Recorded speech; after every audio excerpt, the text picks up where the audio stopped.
হে তরুণিয়া নৌজওয়ান যুবকেরা, হে ভাই মুরব্বিয়ানেরা, বাবা রাসূলকে দেখেন কিতাবের মধ্যে পাওয়া যায় হযরতে বড় পীর আব্দুল কাদের জিলানী কুতুবে রব্বানী মাহবুবে সুবহানী কাদের জিলানী হুজুর আমার দাওয়াতে যাবেন বলে মন স্থির করলেন। হুজুর আমার দাওয়াতে যাবেন বলে সিদ্ধান্ত নিলেন। আল্লাহর ওলি মনে মনে ভাবলেন, যে লোকটা আমার সব থেকে বেশি বিরোধিতা করেছে, সব থেকে বেশি অপপ্রচার করেছে, যদি আজকে সুযোগ হয় ওই মানুষটাকে আমি সাথে করে নিয়ে দাওয়াতে যাব। হযরতে বড় পীর আব্দুল কাদের জিলানী মনে মনে এই চিন্তা করে নিলেন। করে নিয়ে ওজরম দাওয়াতে যাবেন বলে হুজুর আমার আস্তে আস্তে রওনা হয়ে গেলেন। কিছুটা গেলেন, আরো কিছুটা গেলেন। আল্লাহর কি হুকুম, পথেতে মানুষটাকেও দেখতে পেয়ে গেলেন। পথেতে মানুষটাকে দেখতে পেলেন, রাস্তায় দেখতে পেলেন। দেখতে পেয়ে হুজুর বললেন, বাবা আমি একটু দাওয়াতে যাচ্ছি গো, তুমি কি যাবে আমার সঙ্গে? লোকটি বলল, হুজুর দাওয়াতে যাব, আপনি যখন বলেছেন আমি নিশ্চয়ই যাব। লোকটি মনে মনে ভাবলো 100% নিশ্চয় নিশ্চয় হুজুর আমার যে ব্যাপারটা জানতে পারেনি। জানলে তো হুজুর আর আমাকে নিয়ে যেত, তার মানে জানতে পারেনি বলি হুজুর আমাকে খোলা মনে বলছে চলো তোমাকে দাওয়াতে নিয়ে যাবো। জানলে আমাকে নিয়ে যেত না। হযরতে বড় পীর আব্দুল কাদের জিলানী রাহমাতুল্লাহ আলাইহি যখন এই কথা বলে দিয়েছে, বলে দিয়ে বললেন, বাবা চলো তোমাকে আমি নিয়ে যাব। মানুষটা রেডি হয়ে গেল, তৈরি হয়ে গিয়ে আল্লাহর ওলির সঙ্গে রওনা দিয়ে দিলেন। তৎকালীন সময়ে হেঁটে হেঁটে যেতে হতো, কিংবা কোনো উটের পিঠে চেপে যেতে হতো। তৎকালীন সময়ে অ্যাভেলেবেল এরকম গাড়ি ছিল না, অ্যাভেলেবেল এরকম রাস্তাঘাটে গাড়ি ঘোড়া চলতো না, ভালো ভালো পিকআপওয়ালা গাড়িগুলো ছিল না, রাস্তাঘাটগুলো এত সুন্দর ছিল না। হযরতে বড় পীর আব্দুল কাদের জিলানী রাহমাতুল্লাহ আলাইহি হুজুরাত থাকতে না পেরে কিতাবের মধ্যে পাওয়া যায় ওই মানুষটাকে নিয়ে যখন হাঁটা শুরু করলেন, রওনা দিয়ে দিলেন। বেশ কিছু দূর চলে গেলেন, আরো কিছু দূর গেলেন, আরো কিছু দূরে গেলেন, আরো কিছু দূরে গেলেন। আস্তে আস্তে জোহরের নামাজের টাইম হয়ে গেল। হুজুর বললেন, বাবা ও বাবা চলো চলো চলো, সামনে একটা বৃক্ষ দেখা যাচ্ছে, গাছ দেখা যাচ্ছে, চলো ওই গাছের নিচে গিয়ে আমি একটু সালাত নামাজটা আদায় করে নি। সালাত নামাজ আল্লাহর কাছে সবথেকে যোগাযোগের উত্তম মাধ্যম হলো সালাত। as-salatu imaduddin, man aqama faqad aqama ad-din wa man tarakaha faqad hadama ad-din। নামাজ হলো ধর্মের খুঁটি, নামাজ হলো দ্বীনের খুঁটি। যে নামাজ কায়েম করেছে সে যেন দ্বীন কায়েম করেছে, যে নামাজ ছেড়ে দিল সে যেন দ্বীনকে ধ্বংস করলো, দ্বীনকে খতম করলো, দ্বীনকে শেষ করলো। যে ব্যক্তি আমার দ্বীনকে সাহায্য করবে, আমি আল্লাহ কথা দিচ্ছি তাকে সাহায্য করব। নিশ্চয় নামাজ সমস্ত রকমের অশ্লীলতা, খারাপ কাজ থেকে মানুষকে দূরে রাখবে। হুজুর নামাজ পড়বেন, বৃক্ষের নিচে গাছের নিচে গিয়ে নামাজ পড়ছেন। পুটুলির মধ্য থেকে, গাটুলির ভেতর থেকে নামাজের ধোয়া কাপড়টা বের করে হুজুর মেলে দিলেন, বিছায়া দিলেন। লোকটি একটু দূরে গিয়ে বসে রইল। সমালোচনা কে করবে? সমালোচনা কোনো নামাজি লোক করতে পারে? আর যদি নামাজি লোক সমালোচনা করে, জানবেন ও আসল নামাজি হতে পারে। আসল নামাজিও কখনো সমালোচনা করতে পারবে না। লোকটি দূরে গিয়ে বসলো, হুজুর নামাজ শুরু করে দিলেন। হুজুর আমার নামাজ শুরু করে দিলেন। হুজুর আমার নামাজ পড়ছে, ধীরে ধীরে নামাজ আদায় করছে। কিয়াম রুকু সিজদা, কিয়াম রুকু সিজদা ধীরে ধীরে আদায় করছে। কেন নামাজের ফরজ আছে, নামাজের ওয়াজিব আছে, নামাজের মাকরু আছে, নামাজ ভঙ্গের কারণও আছে। নামাজ পড়লে কিরাত শুদ্ধভাবে পড়তে হয় সেটাও জানতে হয়।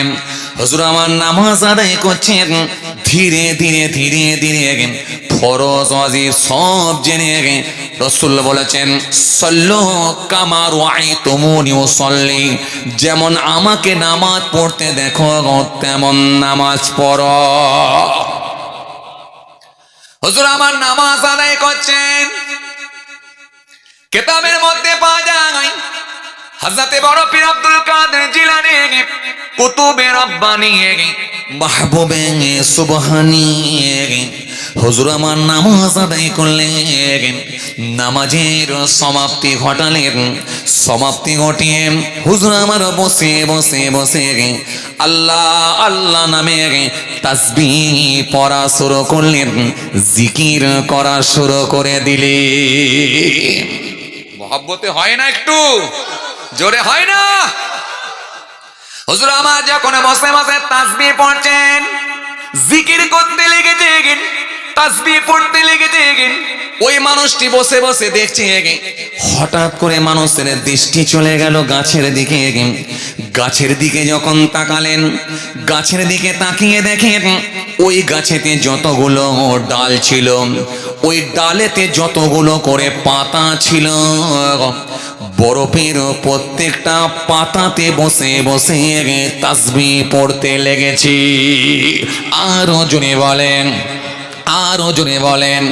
মানুষটি হতভম্ব হয়ে গেল, চমকে উঠল। কি দেখছি আমি? বরফের তো আমার সামনে, গাছের পাতায় কেমন করে, এটা কি আমি ভুল দেখলাম নাকি? আবার দ্বিতীয়বার ফের গাছের দিকে তাকাই, না না না না, যে বরফের মাটিতে সে বরফের গাছের পাতাতে। একবার নয়, দুবার নয়, তিনবার চারবার দেখার পর লোকটি হতভম্ব হয়ে গেল, অবাক হয়ে গেল। অবাক হয়ে গিয়ে মনে মনে ভাবতে লাগলো, যার বিরুদ্ধে আমি অপপ্রচার করেছিলাম, সমালোচনা করেছিলাম, ইনি তো দুনিয়ার কোনো সাধারণ মানুষ নয়, ইনি তো আধ্যাত্মিক জগতের মানুষ।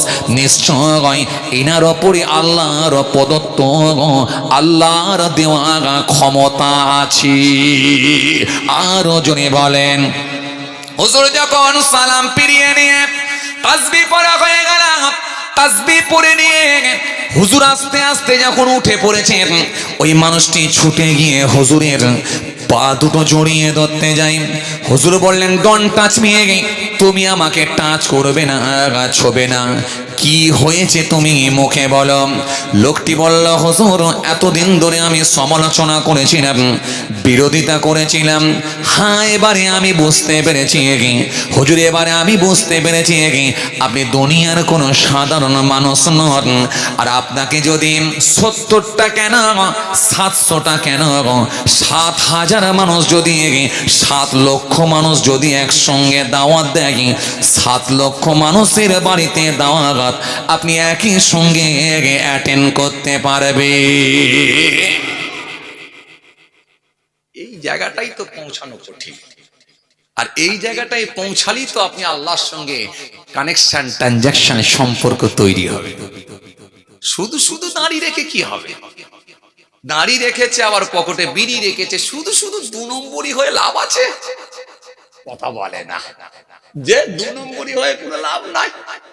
চাচা আমার ফজরের নামাজ পড়েছে, ফজরের নামাজ পড়ে জমির আল কাটতে গেছে, গিয়ে দেখছে পাশের জমিওয়ালা সে জমির আল কেটে এক জায়গায় দেখা যাচ্ছে 8 করা করে দিয়েছে। চাচা তো রেগে বম, মাথার টুপিটা খুলে নিয়ে পকেটে ভরে নিল, জামার পকেটে ভরে নিয়ে পাঞ্জাবিটা খুলে নিয়ে আলের মাথায় রেখে দিয়ে বলল, দেখ নামাজ পড়া ধরেছি বলে কি গালাগালি ভুলে গেছি? কথা মনে বুঝতে পারেন, বুঝতে পারছেন?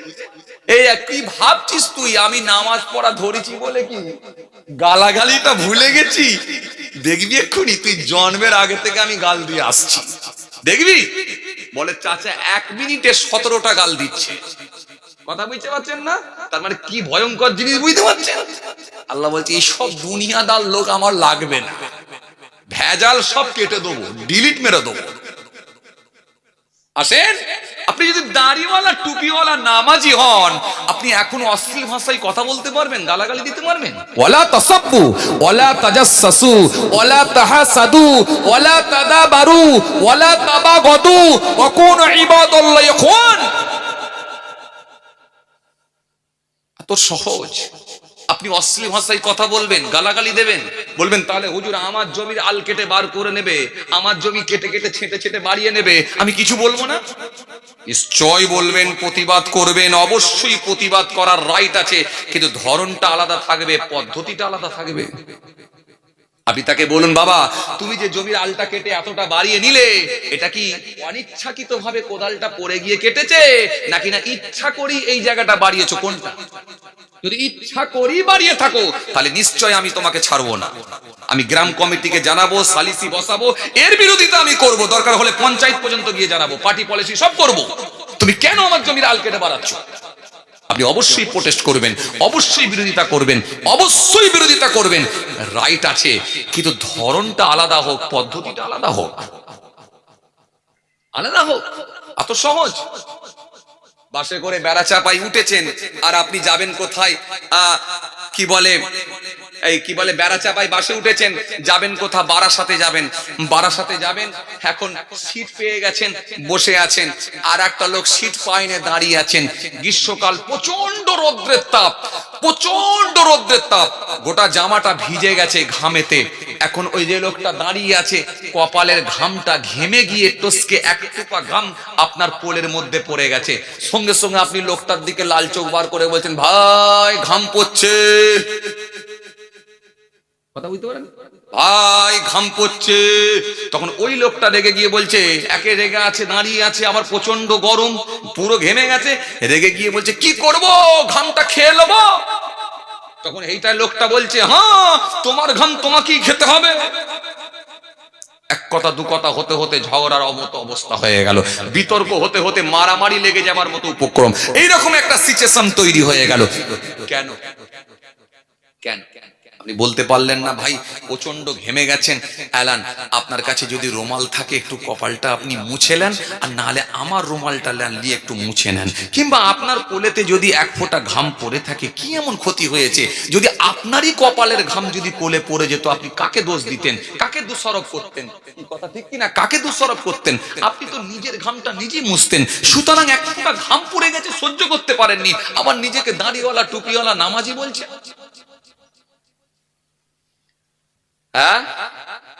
এটা কি ভাই ভাই হিসাবে আপনি মেনে নিতে পেরেছেন? ইন্নামাল মুমিনুনা ইখওয়াতুন ফাসলিহু বাইনা আখওয়াইকুম ওয়াত্তাকুল্লাহ লাআল্লাকুম তুরহামুন। আল্লাহ কোরআনের মধ্যে বলেছেন, কোরআনের মধ্যে আল্লাহ বলেছেন, হে তরুণিয়া নওজওয়ান যুবকেরা, ইয়া ভাই মুরব্বিয়ানেরা, বাবারা শরীরকে দেখেন। এই জন্য আমার আল্লাহ সুন্দর করে বললেন মুমিন হবে সে নিশ্চয় মুমিন হলো গো ভাই ভাই। ইন্নামাল মুমিনুনা ইখওয়াতুন, মুমিন হলো ভাই ভাই।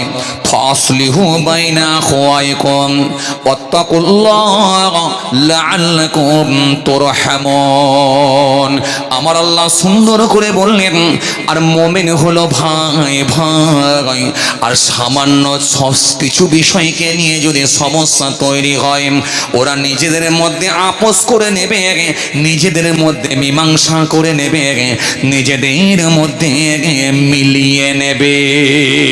ওয়াত্তাকুল্লাহ, তারা আমি আল্লাহকে ভয় করবে, আমি আল্লাহর ভয়টা তাদের ভেতরে থাকবে। লাআল্লাকুম তুরহামুন, আর তাদের উপরে আমার অনুগ্রহ দয়া থাকবে। একটু মহব্বতে বলতে পারেন না? এইখানে তাহলে আমার আল্লাহ কি বললেন? নিশ্চয় মোমেন হলো ভাই ভাই, মোমেন হলো ভাই ভাই, মোমেন হলো ভাই ভাই। নিজেদের মধ্যে কোনো সমস্যা তৈরি হলে মীমাংসা করে নেবে, আপোষ করে নেবে, মিলিয়ে নেবে। ঝগড়া আর নয়, গালাগালি আর নয়, মারামারি আর নয়, নিজেদের মধ্যে তারা আপোষ করে নেবে, মিলিয়ে নেবে। দাড়িওয়ালা চাচা মাচাই বসে বসে বাপ বেটায় ঝগড়া লাগাচ্ছে, কথা বল আছে না নাই? কথা বলছেন না কেন? মাচাই বসে বসে চাচা ঝগড়া লাগাচ্ছে, দাড়িওয়ালা চাচা ঝগড়া লাগাচ্ছে, বাপ বেটায় মিল হতে দেয় না। হ্যাঁ, প্রতিবেশী লোক মাচাই বসে বসে দুই ভাইয়ের ভেতরে এমন ঝগড়া লাগিয়ে দিয়েছে, দুই ভাই ছুরি কাটারি, কেস কাচারি পর্যন্ত হয়ে গেছে। জমি বিক্রি করছে, কেস চালাতে গিয়ে জমি বিক্রি করছে, আর যে লোকটা ঝগড়া লাগিয়েছিল সে কম দামে জমি কিনছে। খবর আছে আমার কাছে, কি বলছেন? তথ্য আছে, বাজে কথা বলছি না। খালি মিডিয়া হচ্ছে, নাম বলবো না, আর নাম বলাটা শরীয়ত অ্যাকসেপ্ট করে না, নাম বলাটাও শরীয়ত পছন্দ করে না। বিরোধিতা করো না, কি বলে পিছনে নাম বলতে নাই, এই জন্য নামটা বলছি না। খালি জাস্ট আপনাদেরকে আমি খালি বাস্তবগুলো তুলে ধরছি। অনেক মিডিয়া এখানে 2, 3, 6, 9, 10, 11, 12, 13, 14, 15, 16, 17, 18, 19, 20, 21, 22। সেদিন এক জায়গায় ছিল 28টা, আর এক জায়গায় ছিল 47টা। 47টা মিডিয়া, কথা বুঝতে পারছেন? 47 খানা ক্যামেরা লাগিয়েছে। এই জন্য আমাদেরকে কথা বলতে হয় খুব হিসাব করে। কথা কিছু বুঝতে পারছেন না? আখিরি জামানা বাবা, পরিস্থিতি খুব খারাপ, পরিস্থিতি খুব খারাপ। হ্যাঁ জি, খুব হিসাব করে চলতে হবে, এত সহজ নয়। আবার হুজুর লোক হলে তার হিসাব আবার আলাদা বেশি করতে হবে। কি জি, হুজুর যদি একটু জোরে হাঁটে বলছে দাওয়াত পেয়েছে, কথা বলে না, আর যদি আস্তে হাঁটে বলছে খুব খেয়েছে। কথা বলছেন না কেন? হুজুর হলে আরো বিপদ, হুজুর হলে আরো বিপদ। যে লোকটা জীবনে কোনোদিন নামাজ পড়ে না, সে আবার ইমাম তারাবে বলে হুজুর ফজরের নামাজ কটায় আজান দিচ্ছে, টাইমে দিল না 5 মিনিট লেটে দিল, এটাও খোঁজ খবর। ঠিক বললেও ঠিক, না বললেও ঠিক, কথা বুঝছেন না? একদম ঠিক জি, এত সহজ। একদিন যদি লেট হয়ে যায়, 5 মিনিট লেট, যে লোকটা জীবনে নামাজ পড়ে না সে আবার ইমাম তারাবে বলে ইমামের দোস্তুটি খুঁজে বার করে। ভাবতে অবাক লাগে। অথচ দেখা যাচ্ছে তার বাপের জানাজা ইমামই পড়িয়েছে, কথা বলে। আবার দেখা যাচ্ছে তার বিয়েটা ইমামই পড়িয়েছে, আবার ও বেটা মরে গেলে আবার ইমাম আল্লাহ হায়াতে রাখলে ওরও জানাজা পড়িয়ে দেবে একদিন, কথা বলে। যে খুব বিপদ ভাই, খুব বিপদ। এই জন্য মনে রাখবেন, যারা কেতাবি আলেম হয় এদের সমালোচনা করতে যাবেন না, এদের মাপকাঠিটা আলাদা থাকবে। এই মাপকাঠি আপনি ধরতে পারবেন না। জুমার নামাজ পড়বে, ফরজ নামাজ পড়িয়ে দেবে, দিয়ে নিজের বৈঠকখানায় গিয়ে সুন্নত পড়বে, আর আপনি পিছনে বলবেন হুজুর দেখেছিস কই বাকি নামাজ পড়লো কই রে? হ্যাঁ, কাবলাল জুম্মা, আখিরি জোহর, সুন্নত কোথায় গেল, নফল কোথায় গেল?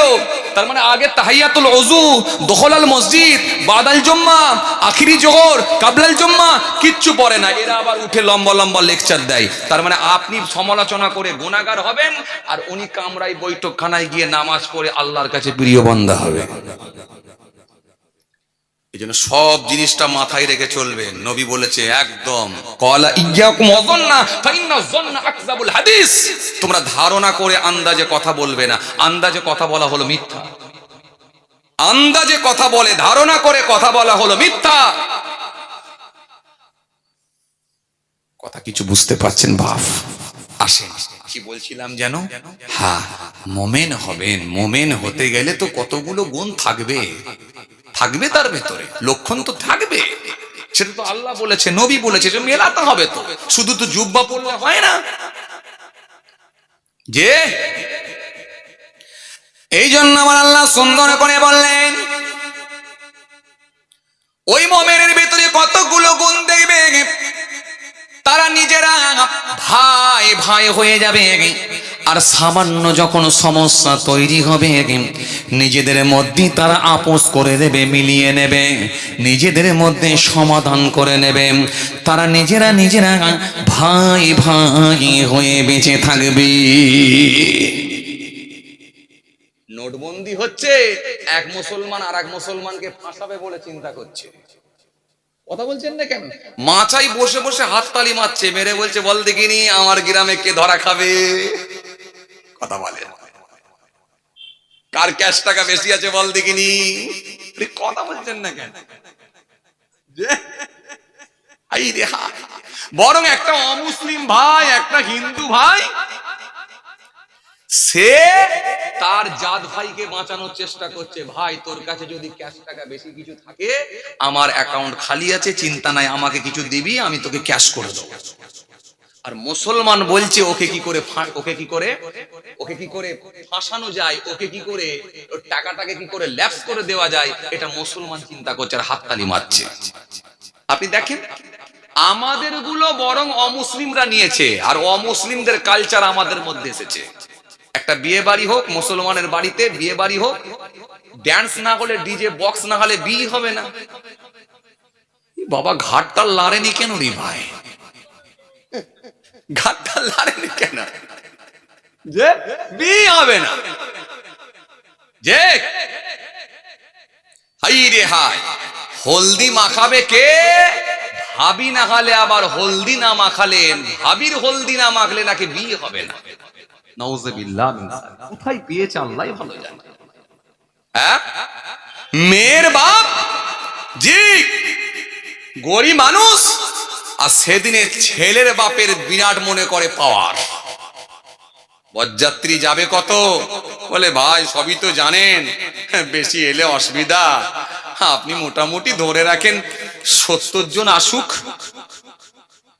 70-এ হবে না তো, আমার তো আত্মীয় স্বজন অনেক বেশি, কুটুম সাক্ষাৎ আছে, আমার আবার কারখানা আছে, কারখানার কারিগররা আছে, ছেলেগুলো আছে। 70-এ হয় কত তাহলে নিয়ে যাবেন? না মোটামুটি 100-110 নিয়ে যাব। আচ্ছা তাহলে তাই নিয়ে আসেন। বরযাত্রী যখন গিয়ে পৌঁছালো দেখা যাচ্ছে 170 জন নিয়ে গেছে। এই বদমাইশি হয়। বরং মেয়ের বাপের অনুমতি নিয়ে আপনাকে নিয়ে যেতে হবে, আপনি জোর করে নিয়ে যেতে পারবেন না। বরযাত্রী খাওয়া দাওয়া করবে এক প্যান্ডেলে করছে, যেখানে পুরুষ সেখানে মহিলা, যেখানে মহিলা সেখানে পুরুষ। এগুলো সব শরীয়ত বহির্ভূত কাজ।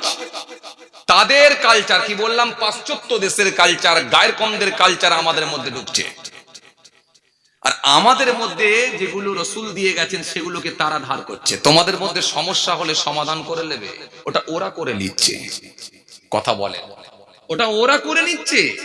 এই যদি তোমাদের মধ্যে কোনো সমস্যা তৈরি হয়, আলোচনার মাধ্যম দিয়ে সেটাকে সলিউশন দেবে, সঠিক সমাধান দিয়ে দেবে, আলোচনার মাধ্যম দিয়ে করবে।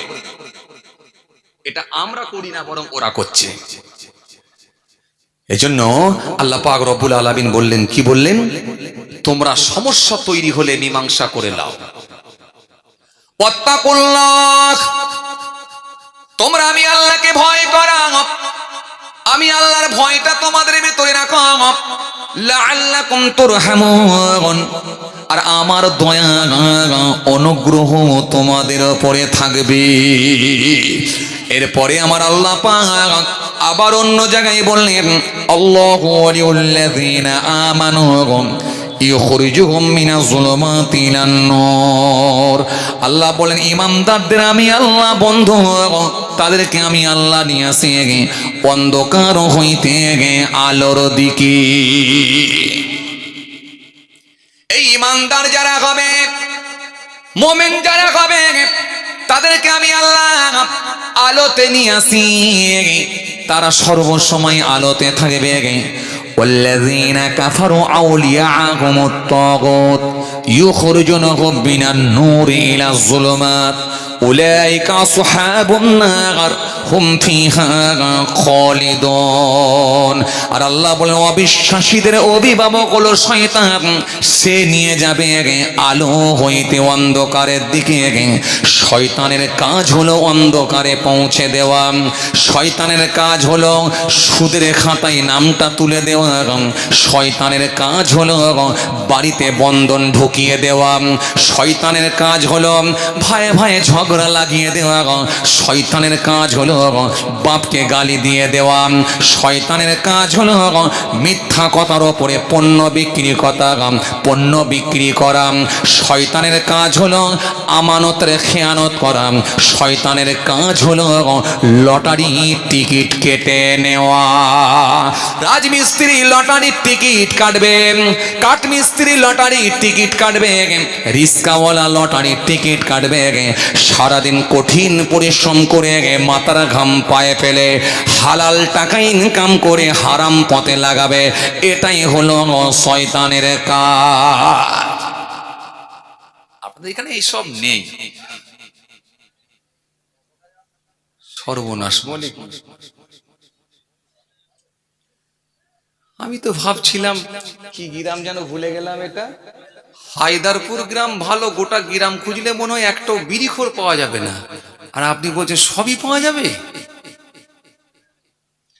আল্লাহ বলেন উলাইকা আসহাবুন নার, ওরাই দোজখবাসী, হুম ফিহা খালিদুন, সেখানে তারা চিরকাল থাকবে, চিরকাল শাস্তি ভোগ করবে, বাঁচাবার কেউ থাকবে না। এজন্য মুমিনের সঙ্গে বেঈমানের আর মুমিনের সঙ্গে বদকারীর অনেক তফাৎ হবে। এজন্য দাড়ি রাখলে জুব্বা পরলে শুধু মুমিন হওয়া যায় না। এজন্য 1000টা মানুষের ভেতরে মাত্র একটা জান্নাতে যাবে বলেছিলাম, আর 10,000 মানুষের ভেতরে মাত্র 10 জন জান্নাতে যাবে বলেছিলাম। মিলছে বাবা? কথাগুলো মিলছে? কথা মিলছে? মিলছে। চাচা দাঁড়িয়ে রেখেছে, টুপি পড়ছে, বাড়িতে বন্ধন ঢুকিয়ে রেখেছে। আপনাদের দিকে যদিও নেই। আই রে হায়, ওরে সর্বনাশ। 100টা লোকের মধ্যে এখন 80টা বাড়িতে কি 90টা বাড়িতে এখন বন্ধন ঢুকে বসে আছে। 100টা বাড়ির ভেতরে জি এখন 70 থেকে 75টা বাড়িতে মহিলা সমিতি চলছে।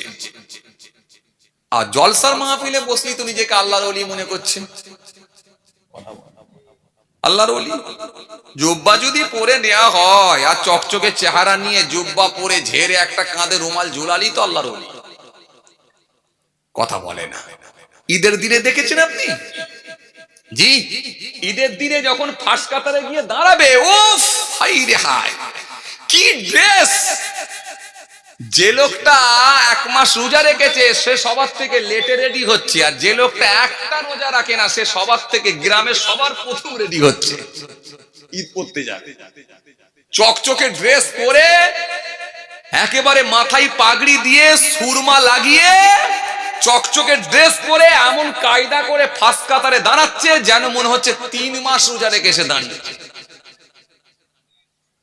ভণ্ডমি করার জায়গা পাওনি। ফেরেশতা এমন মারবে, মারের কোনো ব্রেক পর্যন্ত থাকবে না, মারের কোনো ব্রেক থাকবে না, খালপোষ বানিয়ে ফেলবে ফেরেশতা।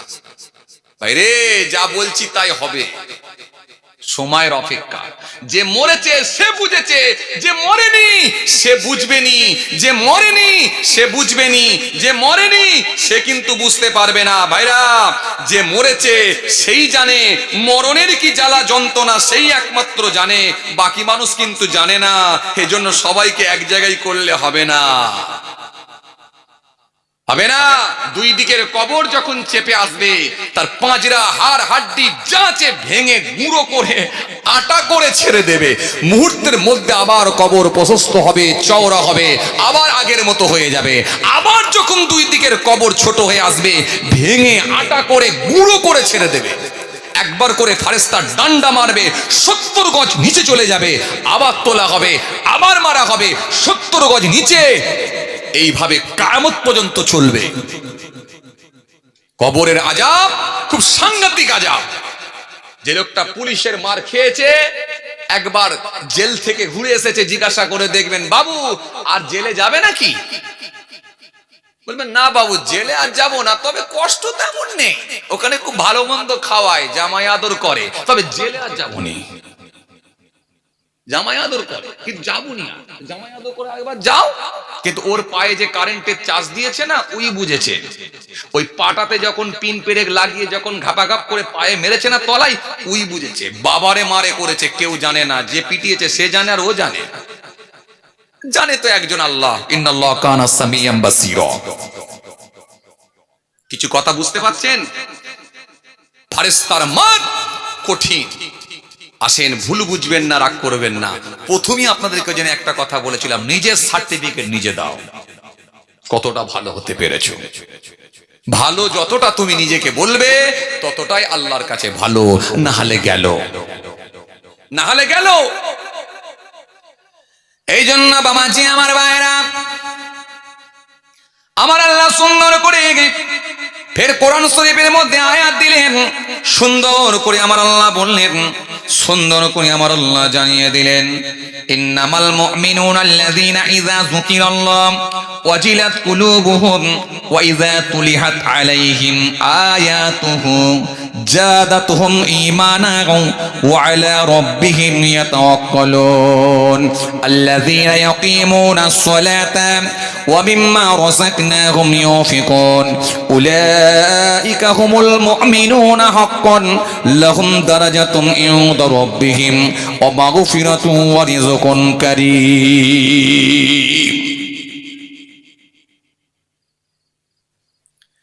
এই আয়াতের ভেতরে আমার আল্লাহ সুন্দর করে বললেন,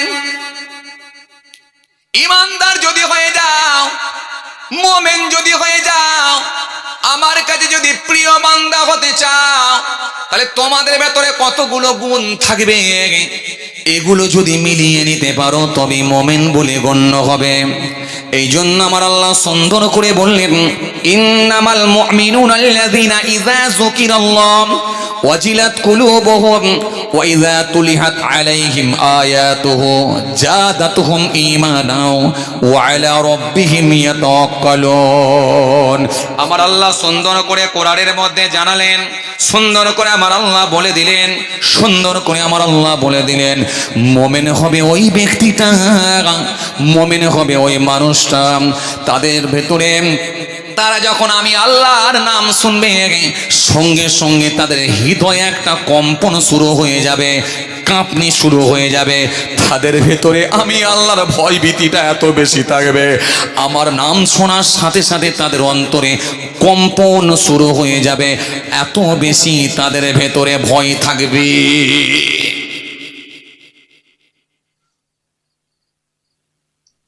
কথা কিছু বুঝতে পারছেন? বুঝতে পারছেন?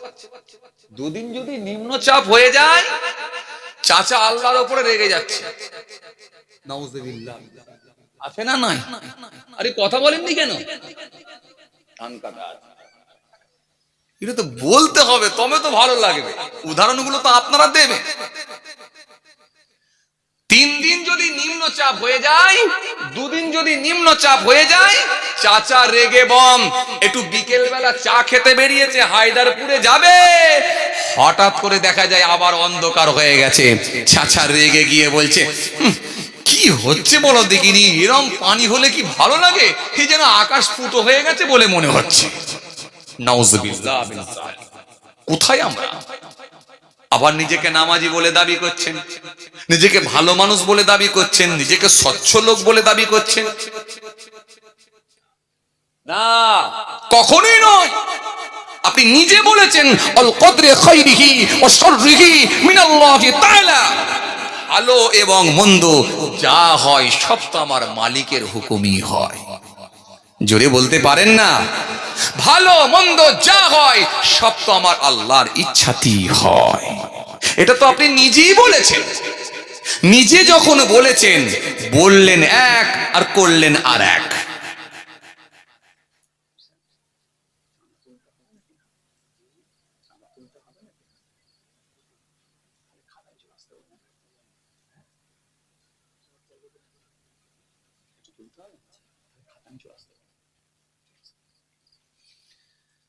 এই কথা শুনছেন? কতগুলো গুণ থাকে, তার ভেতরে একটা কি? এক নম্বর হচ্ছে তাদের সামনে আমি আল্লাহর নাম নিলে, আমি আল্লাহর কথা বললে তাদের অন্তরটা কেঁপে উঠবে, কাঁপবে। কেঁপে উঠবে। দ্বিতীয় নম্বরে আমার আল্লাহ সুন্দর করে বললেন, দু নম্বরে হলো, দ্বিতীয় নম্বরে হলো, দু নম্বরে হলো, দ্বিতীয় নাম্বার হলো, তারা যখন আমি আল্লাহর কোরআন শরীফ তেলাওয়াত শুনবে, তেলাওয়াত শুনলে তাদের অন্তরটা ঠান্ডা হয়ে যাবে, তাদের ঈমানটা তাজা হয়ে যাবে, তাদের ঈমানটা বৃদ্ধি পেয়ে যাবে, তাদের জানটা ঠান্ডা হয়ে যাবে। নিজে যখন কোরআন শরীফ পড়বে জান ঠান্ডা হবে।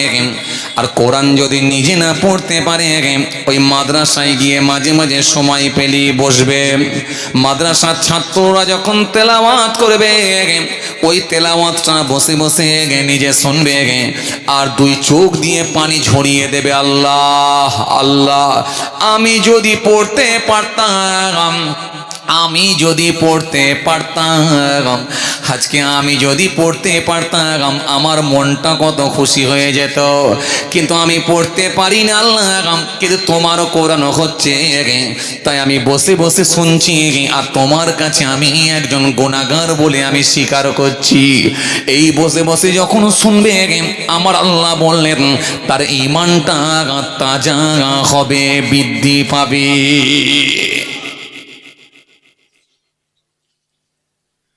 কথা কিছু বুঝতে পারছেন? এই গুণগুলো থাকবে মোমেনের ভেতরে, তবে মিলিয়ে নিতে পারবেন যে ওই কটা বলেছিলাম 1000টাই কটা যাবে একটা, তবে মিলিয়ে নিতে পারবেন 10,000-এর ভিতরে নাম আসতে পারে ইনশাআল্লাহ। 10,000-এর ভিতরে কটা বলেছিলাম? 10টা। তাহলে মিলিয়ে নিতে পারেন যদি এই গুণগুলো থাকে ইনশাআল্লাহ, তাহলে আশা রাখা যায় ওই 10,000-এর মধ্যে 10টা জান্নাতে যাবে, আর আমার আল্লাহ যদি দয়া করে ওর ভেতরে একটাই ঢুকিয়ে দেয় ইনশাআল্লাহ থাকবে। এজন্য কোরআন হাদিসের মাপকাঠি আছে, আমি আপনাদের দিকেই যাচ্ছি, এটা মেপে নিতে হবে। দেখছেন না এই যে ভিতরই বসে আছে, দেখেন কত মানুষ এসে বসলো, আবার কয়েকটা দেখলাম উঠেও চলে গেল। তার মানে কোরআন হচ্ছে ভালো লাগে না, কোরআন হচ্ছে তাও ভালো লাগে না, দুই একজন উঠে চলে গেল। সব আমার মুখস্থ, আমি আর কি শুনবো কোরআন। আমি ভেবেছিলাম এখানে হয়তো গোপাল ভাঁড়ের কিছু গল্প হবে, আমি ভেবেছিলাম এখানে কিছু ময়াল সাপ তার বৈশিষ্ট্য নিয়ে আলোচনা হবে, আমি ভেবেছিলাম এখানে হয়তো চিতাবাঘ নিয়ে কিছু বলবে, কিন্তু কোরআন নিয়ে বলছে মানে আমি আর শুনে কি করবো।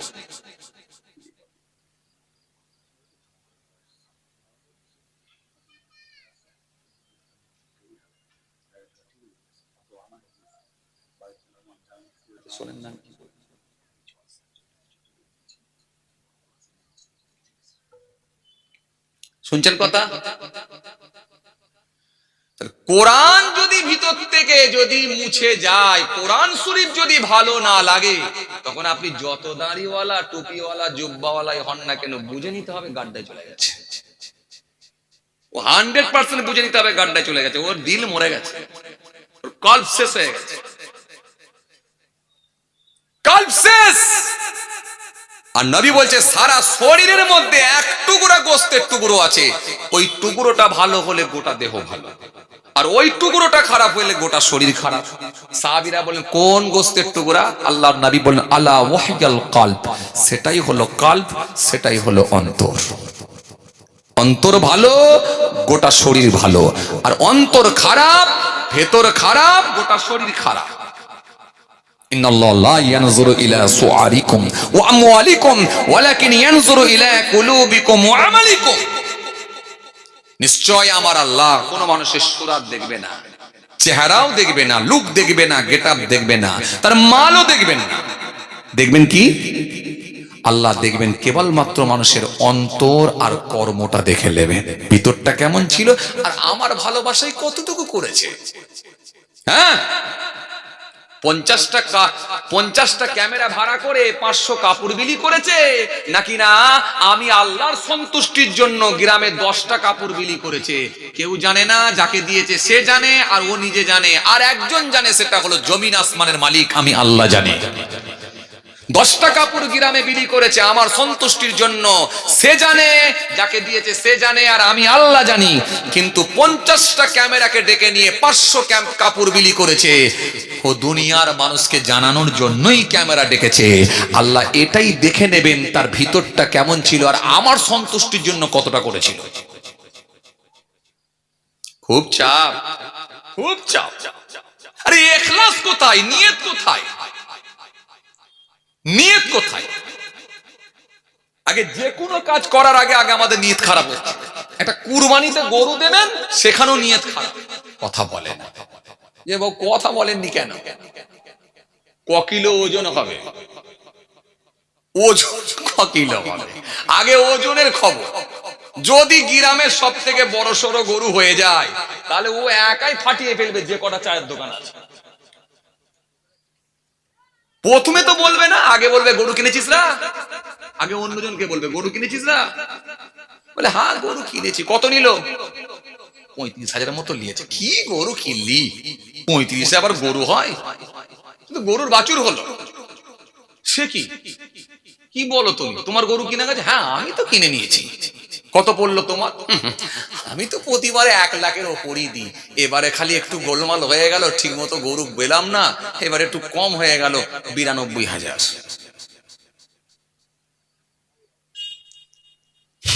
কথা বুঝতে পারছেন না? সব শেষ, সব গাড্ডাই পড়ে গেল।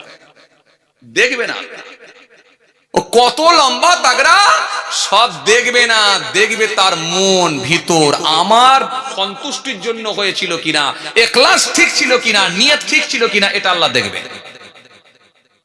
কথা কিছু বুঝতে পারেনি, বুঝতে পারছেন? এরপরে আমার আল্লাহ সুন্দর করে বলেন, সোনা বান্দা, আর যদি সে মুমিন হয়, ওই মুমিন ব্যক্তিটা আমি আল্লাহর ভালোবাসায় 5 ওয়াক্তের নামাজি হয়ে যাবে। মুমিন নামাজ ছেড়ে দিতে পারবে না। মুমিন বাড়িতে থাকলে বাড়িতে, আত্মীয় বাড়ি থাকলে আত্মীয় বাড়িতে, রাস্তায় থাকলে রাস্তায়, যেখানে থাকবে সেখানে মুমিন কোনো জায়গায় নামাজ কিন্তু ছেড়ে দিতে পারবে না। এই মুমিন ব্যক্তিটা হলে তার মধ্যে নামাজ থাকবে, নামাজ আদায় করবে।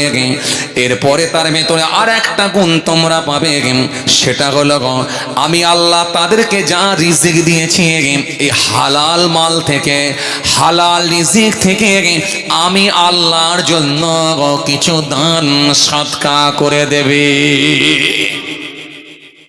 একটু মহব্বতে সুবহানাল্লাহ বলতে পারেন না? এই পেছনের লোকগুলো একবারও বলবেন না? একটু মহব্বতে বলেন না? হ্যাঁ, একটু মহব্বতে সুবহানাল্লাহ বলেন। সুবহানাল্লাহ। লস নেই, লস নেই, লাভই আছে। 10টা নেকি পেলেন, লস নেই। 3 বার বললেন, 30টা নেকি পেলেন। যদি বলেন নেকি আমার ভর্তি, তাহলে আলাদা। যদি বলেন আর জায়গা নেই রাখার, সেটা ব্যাপার আলাদা। কেন হতে পারে সারাদিনে হয়তো 500 বার সুবহানাল্লাহ বলছেন, হতে পারে, এমন লোক থাকতে পারে। সারাদিনে যদি 500 বার সুবহানাল্লাহ বলে থাকেন, তাহলে আমি আর আপনাকে 2 বার পড়িয়ে কি করাবো? কথা বলেননি কেন? যে আর যদি মনে হয় না, যদি মনে হয় না, রুমাল দিয়ে দেন, আর যদি মনে হয় না সুযোগ পেয়েছি এখানে 2-4 বার করি, 2-4 বার করি, তাহলে আপনি বাবাজি, আমার ভাইরা, তাহলে আপনি এখানে সুযোগটাকে কাজে লাগান। মাশাআল্লাহ, মাশাআল্লাহ, হাফেজ হয়ে গেল মাশাআল্লাহ। হ্যাঁ, আল্লাহু আকবার। সত্যি নিচে বসে না, না নিচে বসে না, না ইসলামের আদবটা খুব বড় ব্যাপার। আল্লাহ, কিছু বুঝতে পারছেন বাবাজি? হাফেজে কোরআন হয়ে গেল, এর আব্বার কপালটা খুলে গেল। একটা হাফিজে কোরআনের সম্মান এত, তার বাপকে আমার আল্লাহ নূরের তাজ মুকুট আল্লাহ কিয়ামতের ময়দানে পরিয়ে দেবেন। আর ওই হাফিজে কোরআনের ওসিলায় আল্লাহ অফার দেবেন, বলো তোমার ওসিলায় 10 জনকে জান্নাত দেবো, কাকে নিয়ে যেতে চাও বলো। হাফেজে কোরআন কি বলবে, আল্লাহ আমার বাপকে ছেড়ে দিয়ে আমি জান্নাতে যাব, মাকে ছেড়ে দিয়ে জান্নাতে যাব, দাদুকে ছেড়ে দিয়ে জান্নাতে যাব।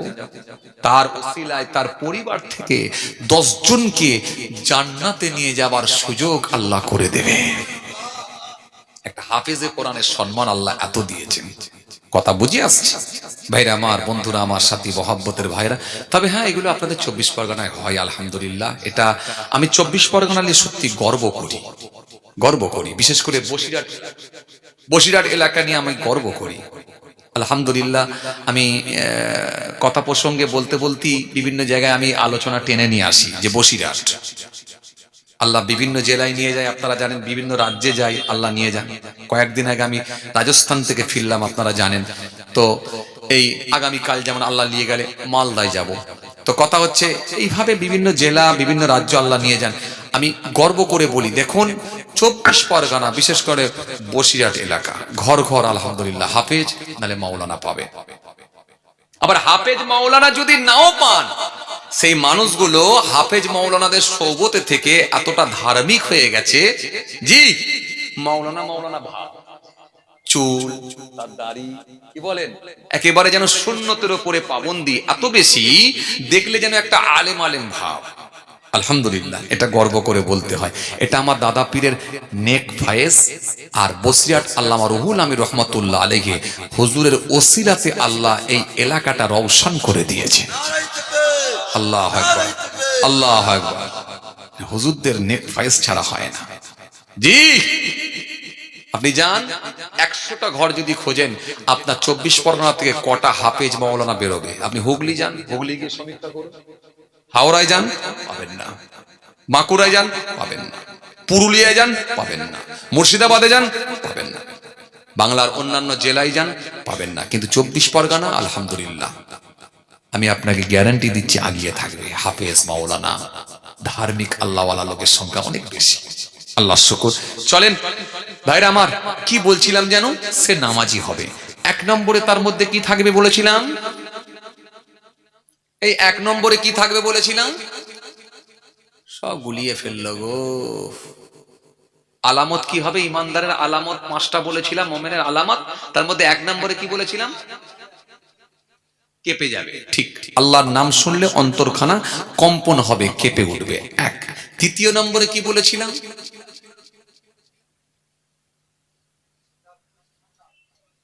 তাবারুক ঠান্ডা হবে না, কি বলছে,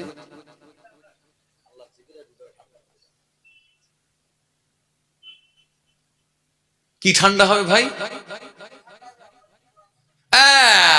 এটা বলতে হবে তো। শুধু ঠান্ডা বললে তো অনেক কিছু হয়, ঠান্ডা পানি হয়, বিরিয়ানি ঠান্ডা হয়, অনেক কিছু ব্যাপার আছে। হ্যাঁ, কলিজা ঠান্ডা হয়ে যাবে, তার ঈমান বৃদ্ধি পাবে সে যখন আল্লাহর কোরআন শুনবে। এই কোরআন বলছিলাম, কোরআন শরীফ এসে হাজির। আর কোরআনের মুখস্থ যারা করেছে হাফেজে কোরআন, তারাও এসে হাজির। গোটা পৃথিবী, সারা পৃথিবীতে কম বেশি প্রায় 40 থেকে 45টা ধর্ম আছে। তার মধ্যে ইসলাম ধর্ম হলো শ্রেষ্ঠ ধর্ম। এই গোটা পৃথিবীতে কম বেশি 4 থেকে 4,500 ধর্ম আছে, তার মধ্যে ইসলাম ধর্ম হলো শ্রেষ্ঠ ধর্ম। কোরআন বলছে ইন্নাদ দীনা ইনদাল্লাহিল ইসলাম, আল্লাহ বলেন আমার কাছে মনোনীত ধর্ম, শ্রেষ্ঠ ধর্ম সেটা হলো ইসলাম ধর্ম। এই ইসলাম ধর্ম হলো শ্রেষ্ঠ ধর্ম। সারা পৃথিবীর সমস্ত ধর্মের যে ধর্ম গ্রন্থগুলো আছে, পুস্তকগুলো আছে, গীতা, বাইবেল, আপনার কি বলে, যাই বলেন না কেন, এই সমস্ত যে গ্রন্থগুলো আছে, পুস্তকগুলো আছে, যদি বেদের সাগরে ফেলে দেওয়া হয় আর তৈরি করার লোক থাকবে না, আর বানানো সম্ভব না। কিন্তু সারা পৃথিবীর কোরআনকে যদি এক জায়গায় জমা করে যদি সাগরে ফেলে দেওয়া হয়, পৃথিবীতে কোটি কোটি হাফেজে কোরআন আছে, আল্লাহর কোরআন আবার তৈরি হবে। কোরআনকে মুছে দেবার ক্ষমতা কারণ নাই। টাইসনের মতো মানুষ, গ্যারি বিলারের মতো মানুষ, ওয়ার্নার ক্লাউনের মতো মানুষ, ডক্টর মারিস মোকাইলের মতো মানুষ, পৃথিবী বিখ্যাত মানুষ। তারা আল্লাহর কোরআন পড়ে ঈমান কবুল করেছে, নবীর আদর্শের কাছে মুগ্ধ হয়ে গিয়ে তারা ঈমান কবুল করে। ও মাশাআল্লাহ, ফুরফুরা শরীফ থেকে মামাজান হুজুর পীর কেবলা তিনিও তাসসিব নিয়ে চলে এসেছেন। আলহামদুলিল্লাহ, আমরা সকলেই চিন্তা মুক্ত, আমরা সকলেই টেনশন মুক্ত। সকলে একবার উচ্চ আওয়াজে তাকবীর দেন, নারায়ে তাকবীর। আরো জোরে দেন নারায়ে তাকবীর, আরো জোরে দেন নারায়ে তাকবীর। সিলসিলা মুজাদ্দিদুল জামান, দাদা পীরের হক সিলসিলা আওলাদে মুজাদ্দিদুল জামান মামাজান হুজুর পীর কেবলা, নারায়ে তাকবীর। মাশাআল্লাহ, অল্প সময়ের মধ্যেই চলে আসবেন। কি বলছিলাম ভাই? তাহলে 1 নম্বরে অন্তর কম্পন হবে, কেঁপে যাবে। দ্বিতীয় নম্বরে আল্লাহর কোরআন শুনলে তার ঈমান বৃদ্ধি পাবে। 3 নম্বরে কি ছিল? নামাজি হবে, নামাজ আদায় করবে, সালাত আদায় করবে। 4 নম্বরে কি ছিল? দান সদকা করবে। হ্যাঁ, আমি হালাল ইনকাম যা দিয়েছি সেখান থেকে আমি আল্লাহর সন্তুষ্টির জন্য কিছু হলেও দান সদকা করবে। জি জি। أرأيت الذي يكذب بالدين فذلك الذي يدع اليتيم ولا يحض على طعام المسكين فويل للمصلين الذين هم عن صلاتهم ساهون الذين هم يراءون ويمنعون الماعون। আল্লাহ কোরআনে বলে দিয়েছেন। জি, তারা কিছু দান দেবে। হে নবী, আপনি কি তাদের দিকে দেখেন যারা কিয়ামত দিবস সম্পর্কে অস্বীকার করে, কিয়ামতকে যারা বিশ্বাস করে না, কিয়ামতকে যারা মানে না, বিশ্বাস করে না, আমি আল্লাহ বলছি ফাযালিকাল্লাযী ইয়াদউল ইয়াতীম, আর ইতিমদেরকে যারা খাদ্য দেয় না, ওয়ালা ইয়াহুদ্দু আলা তুআবিল মিসকিন, আর মিসকিনদেরকে যারা ঘাড় ধাক্কা দিয়ে বের করে দেয়, আমি আল্লাহ বলছি ফাওয়াইলুল লিল মুসাল্লিন, ওই নামাজীদের জন্য হলো কপাল ফাটা। এজন্য নামাজি শুধু হলে হয় না, কোয়ালিটি ঠিক রাখতে হবে। এই কোয়ালিটি যদি না থাকে, সে নামাজি আল্লাহর কাছে কোনো গুরুত্ব নাই, সে নামাজি আমার আল্লাহর কাছে কোনো বেনিফিট নাই, সে নামাজি আমার আল্লাহর কাছে কোনো পুরস্কার নাই। এজন্য কোয়ালিটি আপনাকে রাখতে হবে। এজন্য রাসূল বলেছেন, সাল্লু কামা রাআইতুমুনি উসাল্লি, যেমন আমাকে নামাজ পড়তে দেখো সেই রকম তোমরা নামাজ পড়ো, সেরকম শুদ্ধভাবে নামাজ পড়ার চেষ্টা করো। এই কোয়ালিটিওয়ালা যদি নামাজি হয়ে যেতে পারে, তখন কিন্তু আপনি আর মিসকিনকে ঘাড় ধাক্কা দিয়ে বের করে দেবেন না, তখন কিন্তু আপনি আর মুসাফিরকে লাল চোখ দেখিয়ে দিয়ে তাড়িয়ে দেবেন না। এজন্য আমার আল্লাহ সুন্দর করে বললেন, সুন্দর করে আমার আল্লাহ জানালেন, তারা নামাজি হয়ে যাবে। আর আমি আল্লাহ বলছি হালাল ইনকাম থেকে তারা আমার ভালোবাসায় কিছু দান সদকা দিয়ে দেবে।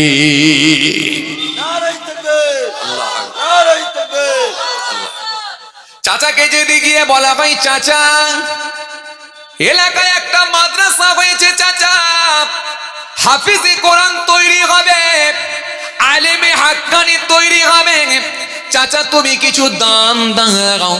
ওই চাচাটা যদি মুমিন হয়ে যায়, চাচা বলবে নিশ্চয়ই দেবো বাবা, কারণ যেটুকু আমি দেবো সেটাই তো আমি পাবো, সুতরাং এটা তো আমাকে দিতেই হবে, কেন আল্লাহর খাতায় জমা থাকবে। তখন ওই চাচাটা উদার মনে দান দেবে, দান দেওয়া থেকে দূরে থাকবে না।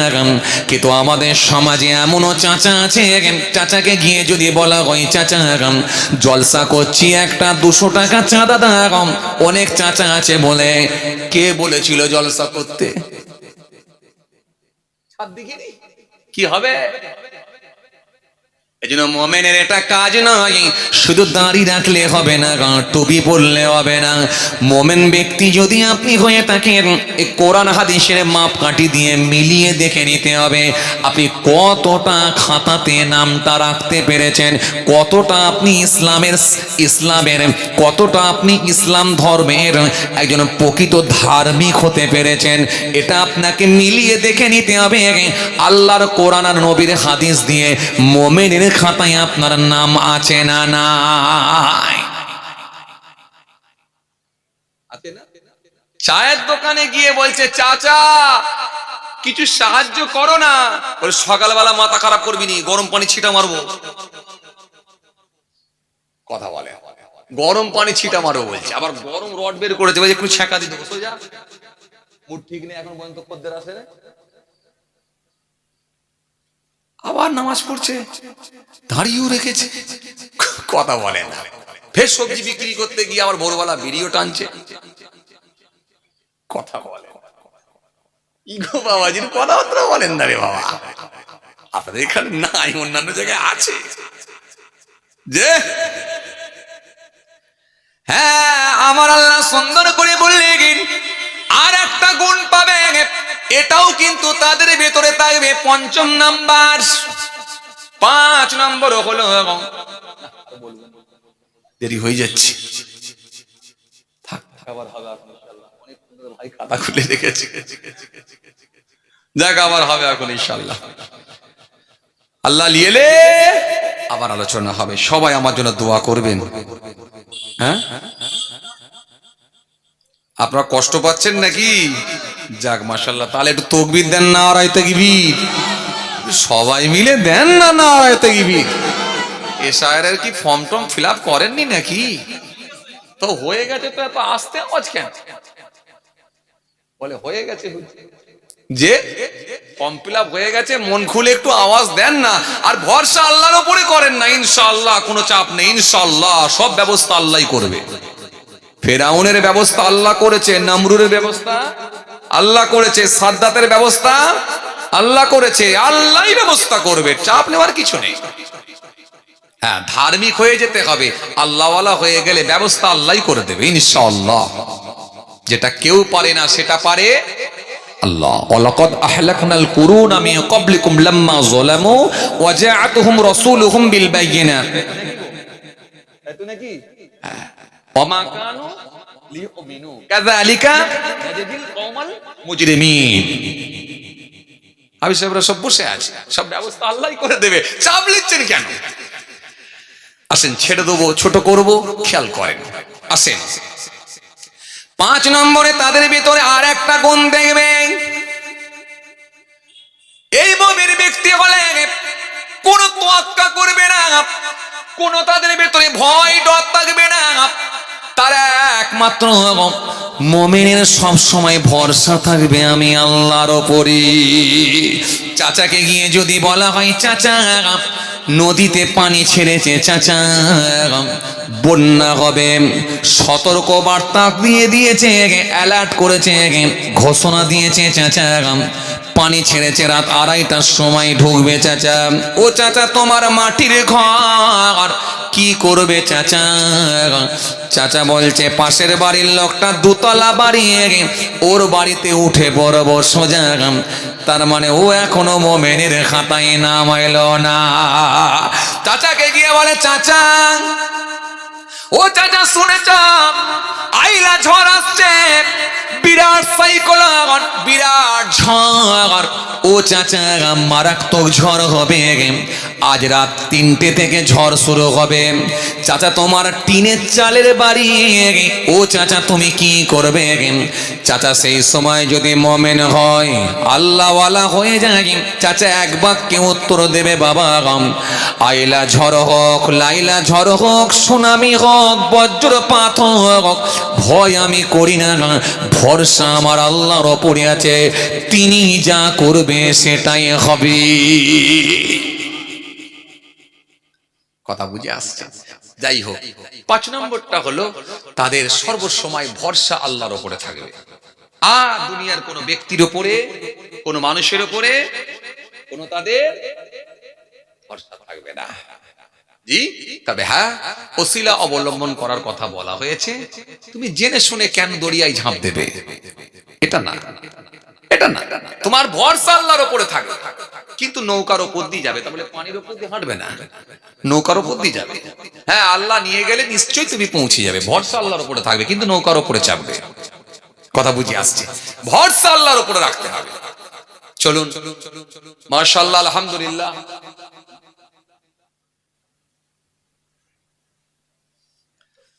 যাক,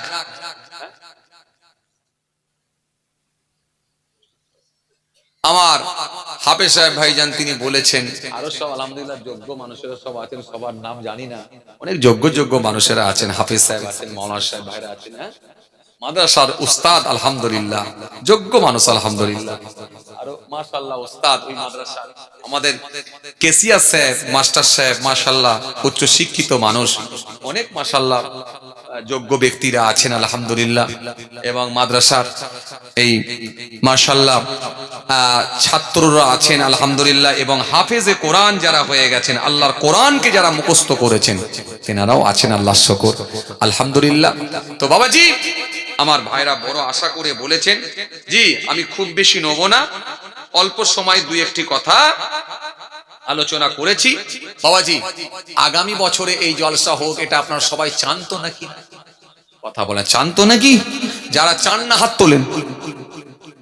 বাবা বিরাট চালাক, ও চাচা একা চান নে? আচ্ছা ঠিক আছে, চাচা অনেক কষ্ট করে, আহা গো চাচা চাদরের ভেতরে হাত ছিল, অনেক কষ্ট করে টেনে টুনে বের করে হাতটা তুলেছে, চাচা ভাবছে মনে হয় হাত তোলার পক্ষেই বলছে, বুঝতে পারেনি। যাক মাশাআল্লাহ, তাহলে চাচা কিন্তু তোলার পক্ষেই ছিল, কারণ ওই হবে এই পক্ষে আওয়াজ দিয়েছে, তাই তো নাকি? আলহামদুলিল্লাহ। একবার তাকবীর দেন না, নারায়ে তাকবীর, জোরে দেন না নারায়ে তাকবীর, আওয়াজ দেন না নারায়ে তাকবীর। মাশাআল্লাহ, আলহামদুলিল্লাহ। হ্যাঁ গা, এখান থেকে কেউ আছেন দেবেন তো আমি জানি, আগামী বছরের জন্য এই জলসার জন্য, এই কোরআনের মাহফিলের জন্য সর্বপ্রথম দেবেন। সর্বপ্রথম যদি দেয় তার বেনিফিট আলাদা। কি? হযরতে আবু হুরায়রা রাদিয়াল্লাহু তাআলা আনহু থেকে বর্ণিত একটা হাদিস এসেছে, আল্লাহ রাসূল সাল্লাল্লাহু আলাইহি ওয়াসাল্লাম বলছেন, কাউকে নেক কাজের দিকে আহ্বান করলে তার ডাকে সাড়াদানকারী যে পরিমাণ সওয়াব পায়, যিনি ডেকে নেক রাস্তা দেখায়, মহান আল্লাহ খুশি হয়ে গিয়ে তাকে ডবল সওয়াবের হকদার করে দেয়। আজকের মাহফিলে একজনা কেউ আছেন ফার্স্ট আগামী বছরের জন্য 1 বস্তা 25 কিলো চাল, 5000 টাকা, উনি 25 কিলো চাল, ইনি 5000। আল্লাহু আকবার, আল্লাহু আকবার। কি অবস্থা গো, আমি তো বুঝে উঠতে পারি না যে মাশাআল্লাহ লিখে রাখেন, মাশাআল্লাহ ইনশাআল্লাহ, আমি তো বুঝে উঠতে পারি না। আমি তো ভেবেছিলাম যে মাটি মনে হয় সব এঁটেল মাটি, যদি কোদালে না খুলে হয়তো গাঁতি ব্যবহার করতে হবে। এই তো দেখছি পানি ঢাললেই নরম। আল্লাহু আকবার, পুরো চষা আছে, শুধু পানি ঢেলে দেওয়া, তালি ফসল আলহামদুলিল্লাহ। এক ভাই 5000 আর এক ভাই 5000, 5000। আল্লাহু আকবার। এক চাচা, আল্লাহর শুকর আলহামদুলিল্লাহ, তিনিও 5000। মাশাআল্লাহ, আল্লাহর শুকর আলহামদুলিল্লাহ। 5000 করে 15000 টাকা, আল্লাহর শুকর। তাকবীর দেন, নারে দিবে, নারে দিবে, আরো জোরে দেন না নারায়ে তাকবীর। নাম বলেন একটু। আমাদের মোহতারাম রবিউল আলম সাহেব, জোরে বলেন মারহাবা। আমাদের মোহতারাম জনাব নাসির ভাই, জোরে বলেন মারহাবা। ইমাত আলী চাচা, জোরে বলেন মারহাবা। নারে দিবে, আলহামদুলিল্লাহ, আল্লাহ কবুল করেন। আর এক ভাই চাল দিয়েছে, লেখেন না, এক ভাই চাল দিচ্ছে, কত? ও জামশের ভাই, তিনি 1 বস্তা চাল দিয়েছেন, আলহামদুলিল্লাহ, আল্লাহ কবুল করেন। আমি চাল চেয়েছিলাম 15000। মাশাআল্লাহ, মাশাআল্লাহ। হ্যাঁ, আমাদের মোহতারাম আবু শাহিদ ভাই, আলহামদুলিল্লাহ, সকলেই আপনারা চেনেন, আল্লাহ শুকর। আবার উনি এক ট্রাভেলস এর সঙ্গে যুক্ত আছেন, আলহামদুলিল্লাহ। কি ট্রাভেলস এর নাম ভুলে গেলাম, হ্যাঁ, খাদেম ট্যুর এন্ড ট্রাভেলস, আলহামদুলিল্লাহ।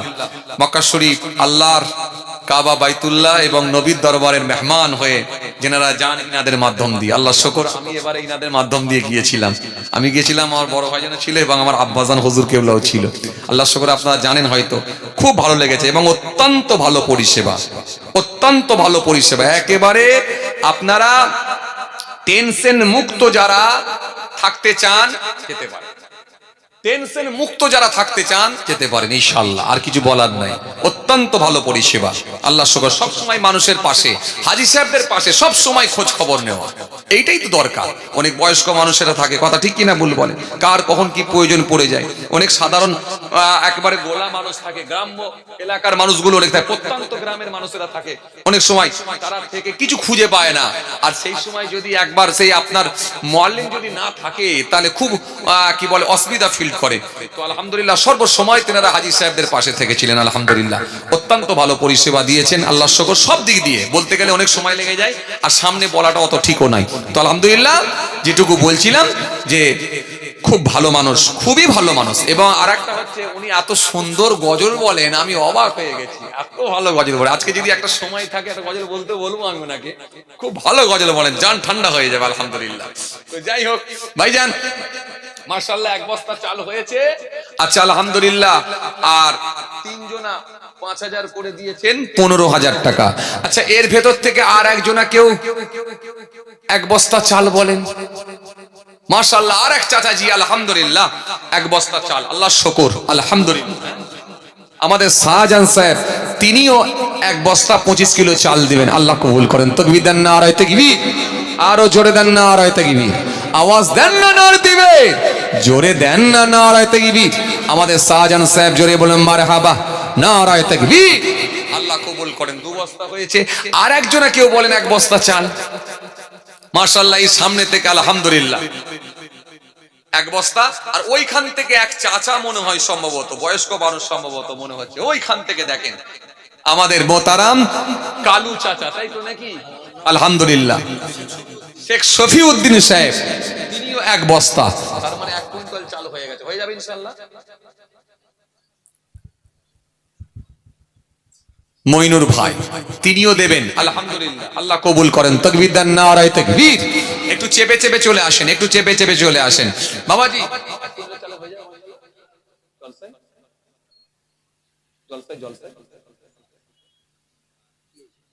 আর 25 কিলো লাগবে। আচ্ছা এর ভেতর থেকে আর একজন আছেন কেউ ইনশাআল্লাহ 25 কিলো? ওইখান থেকে এক চাচা, এইখান থেকে এক ভাই, খয়রুল্লাহ চাচা 25 কিলো, আল্লাহু আকবার, মাশাআল্লাহ মাশাআল্লাহ। এখান থেকে এক ভাই দিল, যেন হাত দেখাল, ওইখান থেকে এক ভাই দেখেন আলহামদুলিল্লাহ মাশাআল্লাহ, আল্লাহু আকবার, আল্লাহু আকবার। উফ, কত নরম দিলের মানুষ, কত উদার মনের মানুষ। ছাত্রদের থাকার ঘর নাই, তাই উনি ঘর ছেড়ে দিয়েছেন। 1 বছর ধরে ছাত্ররা, স্টুডেন্টরা, এই হাফেজে কোরআন যেনারা হচ্ছেন ওনার বাড়িতে থাকেন। ভাবা যায় আজকের মানুষ এমনও আছে যে কুটুমেলে থাকতে দেয় না, কথা বলে না, মেয়েরা কুটুমেলে থাকতে দেয় না। আর উনি 1 বছর চলছে, মাদ্রাসার ছাত্ররা ওনার বাড়িতে থাকছে। আমি বলছিলাম না, এই বসিরহাট হুজুরের নেক ফয়েজ আর ফুরফুরা শরীফ দাদা হুজুর কেবলার নেক ফয়েজ দোয়া, এটা হয় না, না চলে হয় না। জি আল্লাহর মেহেরবানি, এটা নালে হয় না। আল্লাহ শুকর আলহামদুলিল্লাহ, আল্লাহ কবুল করেন। 1.5 কুইন্টাল চাল হয়ে গেছে। আচ্ছা এবারে এর ভেতর থেকে একজনা বলেন তো দেখি, এক বস্তা আলু বলেন। মাশাআল্লাহ মাশাআল্লাহ মাশাআল্লাহ, চাদরের ভেতর থেকে হাত বার করে চাচা দেখিয়ে দিয়েছেন 1 বস্তা আলু দেবো, আল্লাহ কবুল করেন, আল্লাহ কবুল করেন। তাকবীর দেন, নারায়ে তাকবীর, জোরে দেন, নারায়ে তাকবীর, আওয়াজ দেন না, নারায়ে তাকবীর, জোরে দেন না, নারায়ে তাকবীর, আল্লাহ কবুল করেন। 1 বস্তা আলু হয়েছে। আচ্ছা এর ভেতর থেকে আর একজনা বলেন 1 বস্তা আলু দেবো। মাশাআল্লাহ ওইখান থেকে এক ভাইজান আলহামদুলিল্লাহ লাল চাদর লিখে রাখেন, 2 বস্তা আলু হয়েছে। 2 বস্তা আলু তো হয়ে যাবে ইনশাআল্লাহ, হয়ে যাবে, আল্লাহ কবুল করেন। তাকবীর দেন, নারায়ে তাকবীর, আরো জোরে দেন, নারায়ে তাকবীর, আরো জোরে দেন, নারায়ে তাকবীর, আল্লাহ কবুল করেন। এ যেন মনে হচ্ছে চষা জমিতে শুধু পানি দিয়ে ফসল লাগাতে এসেছে। আমাকে তো কিছু বলতেই হয় না, অনেক সময় চষতে হয়, নাগল দিতে হয়। চষা মানে বুঝতে পারছেন, নাগল দেওয়া, নাগল দিয়ে ফসল লাগাতে। বুঝতে পারছেন? আলহামদুলিল্লাহ, মাটি যে এত নরম বুঝে উঠতে পারি না। আমি ভেবেছিলাম হায়দ্রাবাদের মাটি, হায়দ্রারপুরের মাটি কেমন হবে, বেলে মাটি না এঁটেল মাটি না দোআঁশ মাটি, এ পুরো দেখছি নরম মাটি। আলহামদুলিল্লাহ, আল্লাহর শুকর, আলহামদুলিল্লাহ। 2 বস্তা আলু দিয়ে দিয়েছেন। 3 নম্বর জায়গাটায় কেউ আছেন 10 কিলো তেল দেবেন। 10 কিলো তেল, এর ভেতর থেকে কে আছে? ওই পিছন থেকে একটা দেখেন, একেবারে পুরো লাস্ট, ওই দেখেন, ওই দেখেন আমাদের সাবির ভাই, তিনি দেবেন 10 কিলো তেল। আল্লাহ কবুল করেন। তাকবীর দেন, নারায়ে তাকবীর। এই ছেলেরা জোরে দাও না নারায়ে তাকবীর, আরো জোরে দেন না নারায়ে তাকবীর। আর একটা 10 কিলো হলে ভালো হয় নাকি? মাশাআল্লাহ, মাশাআল্লাহ। আমাদের মাস্টার সাহেব তিনি বলেছেন আমি দেবো। আলহামদুলিল্লাহ, আল্লাহ কবুল করেন। তাকবীর দেন, নারায়ে তাকবীর। জোরে দেন না নারায়ে তাকবীর। আল্লাহ কবুল করেন। মাশাআল্লাহ, আলহামদুলিল্লাহ, মাশাআল্লাহ, আলহামদুলিল্লাহ। 20 কিলো তেল হয়ে গেল। আলহামদুলিল্লাহ, চাল আলু তেল হয়ে গেল। এবার মাইক সেটটা, এই ভাইটাও খুব মহব্বতের ভাই, এনারও তো ব্যবস্থা করতে হবে। কি বলেন? এই ভাইটারও ব্যবস্থা করতে হবে তো নাকি? মাইক সেটের ভাড়া কত লেগেছে? শুধু মাইক ও সব মিলিয়ে? ও সব মিলিয়ে, আচ্ছা, সব মিলিয়ে 30,000 টাকা লেগেছে। তার মধ্যে 15,000 টাকা তো আগে উঠে গেল নাকি? 15,000 টাকা তো উঠেই গেল 5 মাস করে, তাই তো? 15,000 হলো, আর 1,000 করে কটা আছে? দুটো। 17,000 হয়েছে, আর 13,000 লাগবে। 13,000 হলে পুরো হয়ে যাবে। আর যদি বলেন না দুগুনি, তাহলে ঝাড়বাতি আর পাবনি। এই যে ল্যাম্প, এই যে আলো, এই যে টিউবলাইট, সবার পাবনি। আর কিছু করার নেই। আর মাইকও হবে না, কি করা যাবে? সব মুখে চালাতে হবে। কি হবে বিপদ ভাই। ইব্রাহিম খলিলুল্লাহ পাহাড়ের উপরে উঠে জাতির উদ্দেশ্যে বার্তা দিচ্ছেন। আল্লাহ সেই আওয়াজকে নিয়ে গোটা পৃথিবীর সমস্ত মানুষের কর্ণে কানে পৌঁছাচ্ছেন, আকাশে বাতাসে, এমনকি মায়ের পেটে গর্ভে থাকা সন্তানকে পর্যন্ত আল্লাহ পৌঁছে দিচ্ছেন। তো নবীদের জন্য সম্ভব, আল্লাহ কবুল করে নেন। জি। আর হুজুর বক্তা ওয়াইদিন যিনি আসবে, মাইক না হলে এত লোকের সামনে কি করে শোনানো যাবে? জি, তাহলে মাইকটারও দরকার আছে, আর ওপর থেকে একটু ছাওয়ারও দরকার আছে। আলহামদুলিল্লাহ, হুজুর কেবলা এখনই চলে আসবেন। যে কথা বুঝাতে চাইছিলাম, আল্লাহর শুকর 17,000 উঠেছে, তাই তো? 17,000 উঠেছে। এর ভেতর থেকে আর একটা কেউ নেই 1,000 দেবেন। ওইখান থেকে 1,000, এখান থেকে 1,000, আপনিও হাফেজ সাহেব দেব। আলহামদুলিল্লাহ, 1,000, 3,000 টাকা হয়েছে। তাকবীর দেন না নারায়ে তাকবীর। বাবা জোরে দেন না নারায়ে তাকবীর। একটু আওয়াজ দেন না নারায়ে তাকবীর। আলহামদুলিল্লাহ, 20,000 হয়ে গেল। আল্লাহর শুকর, আল্লাহ কবুল করেন। মাশাআল্লাহ, আলহামদুলিল্লাহ। আর একজনা কেউ নেই 1,000? 1,000 কি 2,000? মাশাআল্লাহ, মাশাআল্লাহ। এই মাদ্রাসার ওস্তাদ আমাদের সম্মানীয় হাফেজ সাহেব, তিনি বলছেন আমি 1,000 দেবো। আল্লাহ কবুল করেন, আল্লাহ কবুল করেন। 21,000 টাকা হলো। তাই? মাশাআল্লাহ, মাশাআল্লাহ। এই মাদ্রাসার উস্তাদ, মাশাআল্লাহ। আপনার কলিগ, মাশাআল্লাহ। আচ্ছা, ছাত্র আবার উস্তাদ। তাই? আলহামদুলিল্লাহ, মাশাআল্লাহ। কলসুর, আচ্ছা আচ্ছা, মাশাআল্লাহ। কলসুরও আমি গেছি। যাক, আলহামদুলিল্লাহ। অন্য মাদ্রাসার উস্তাদ আলহামদুলিল্লাহ তিনিও দেবেন 1,000 টাকা। আল্লাহ কবুল করেন। 21,000 টাকা হলো। আল্লাহ প্রত্যেকের মনের আশা নিয়তকে কবুল করেন। আমরা জোরে বলি আল্লাহুম্মা আমিন। আচ্ছা, এর ভেতর থেকে আর একজনা বলেন 1,000।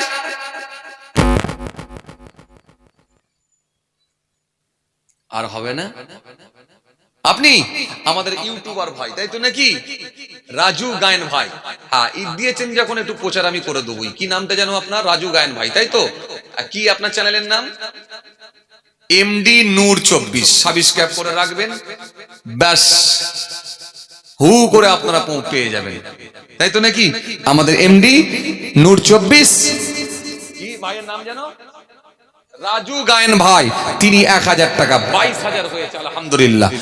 একটু মা বোন বেটি খালা নানিদের কাছে একটু খাতা নিয়ে যান। 500, 1000, 500, 1000 যে যেমন পারবে দেবে। আপনাদের দানকেও আল্লাহ কবুল করবেন। মাশাআল্লাহ, আলহামদুলিল্লাহ। এর ভেতর থেকে আর একজনা বলেন 1,000 দেবো। নবীকে জিজ্ঞাসা করা হলো ইন্না নাতাসাদদাকু লিমাউতিনা হাল ইয়াসিলু ইলাইহিম ক্বালা ইয়াসিলু ইলাইহিম ওয়া ইয়াফরাহুনা কামা তাফরাউনা বিল হাদায়া। আল্লাহ নবীকে জিজ্ঞাসা করা হলো ইয়া রাসূলুল্লাহ হাবিবাল্লাহ হুজুর বিয়াদবি নেবেন না হুজুর, মাঝে মাঝে আমাদের মৃত আব্বাজান আম্মাজান দাদাজান নানাজানদের কথা মনে পড়ে যায়, আমরা দান করি সদকা করি খায়রাত করি, হাল ইয়াসিলু ইলাইহিম সেগুলো কি তাদের নিকট পৌঁছায়? নবী বলেন ক্বালা ইয়াসিলু ইলাইহিম, হ্যাঁ আমি নবী বলি সেই সওয়াবগুলো তাদের নিকট পৌঁছে যায়। ওয়াফরাউনা তারা বরং আনন্দিত হন খুশি হন। উইথ এক্সাম্পল কামা তাফরাউনা বিল হাদায়া, যেন তোমরা তোমাদের কোনো আত্মীয়দের বাড়ি কিছু উপঢৌকন কিছু নজরানা কিছু তোহফা নিয়ে গেলে বাড়িওয়ালা সাহেব ওই তোহফাটা পেয়ে যেমন খুশি হয়ে যায়, হ্যাঁ আমি রসুল বলছি, হ্যাঁ আমি নবী বলছি, হ্যাঁ তোমরা যখন তোমাদের আপনজনদের কথা মনে করে যেমন তোমরা দান খায়রাত সাদকা করে দেবে, আল্লাহ যখন তাদের কাছে পৌঁছে দেবে তারাও তোমাদের উপরে বড় খুশি রাজি হয়ে যাবে। আছেন এর ভেতর থেকে একজনা দেবেন 1000, বাপ কবরে মা কবরে ভাই কবরে দাদা কবরে, যে দাদা আপনাকে ভাই ভাই করে ঘাড়ে করে নিয়ে পিঠে করে নিয়ে ঘুরেছে, যে বাবা আপনাকে দিয়ে গেছে সম্পত্তি দিয়ে গেছে, সেই অ্যাসেট আপনাকে দিয়ে চলে গেছে, হ্যাঁ আজকে সেই বিল্ডিং সেই বাড়িতে আপনি বসবাস করছেন, সেই জায়গায় বাড়ি বানিয়েছেন, কত দাম বলেন, ঝট করে বলেন, একজন আছেন এর ভেতর থেকে বলতে পারেন 1000 টাকা, ওইখান থেকে 1000, আর একটা বলেন এখান থেকে চাচা 1000, আর একটা লেখেন এখানে চাচা 1000, আলহামদুলিল্লাহ 22 × 2 = 24,000 টাকা হলো। আল্লাহ কবুল করেন, তাকবীর দেন না নারায়ে তাকবীর, জোরে দেন না নারায়ে তাকবীর, আওয়াজ দেন না নারায়ে তাকবীর, জোরে দেন না নারায়ে তাকবীর। আল্লাহ কবুল করেন 24 হলো। ওইখানে চাচার নামটা কি আছে জানো?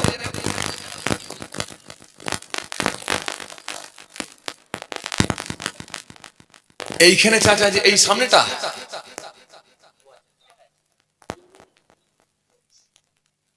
মাশাআল্লাহ 24,000 হয়েছে। আর একজনা বলেন 1000 টাকা, ওইখান থেকে 1000 লেখা, আল্লাহ শুকর 1000 25,000 হলো। আল্লাহ কবুল করেন, তাকবীর দেন না নারায়ে তাকবীর, জোরে দেন না নারায়ে তাকবীর। নিয়ে চলে আসেন হুজুরকে, নিয়ে চলে আসেন, 25 হয়েছে, হুজুরকে নিয়ে চলে আসেন, হুজুরকে নিয়ে চলে আসেন, যান 25,000 হয়ে গেছে। আর একটা বলেন 1000, আর একটা বলেন এই ভেতর থেকে 1000 দেবো ইনশাআল্লাহ। 10,000 20,000 50,000 টাকা চাইছি না, 1000 বলেন, এই কোরআনের মাহফিলের জন্য 1000 বলেন, বলেন ইনশাআল্লাহ দেখি কত টাকা কত পয়সা কত দিকে চলে যায়। 1000 টাকা দিলে গরিব হয়ে যাবেন না, বলেন ইনশাআল্লাহ দেখি, বলেন ঝটপট করে দেখি ইনশাআল্লাহ, বলেন আল্লাহ দিয়ে দেবে। এর ভেতর থেকে একজনা বলেন 1000 বলেন, বলেন। নবী বললেন যে মানুষগুলো কবরে চলে যায় একটা ডুবন্ত মানুষের মতো, নিমজ্জিত মানুষের মতো, গোনার সাগরে তারা হাবুডুবু খায়। আল্লাহ নবী যতক্রমে না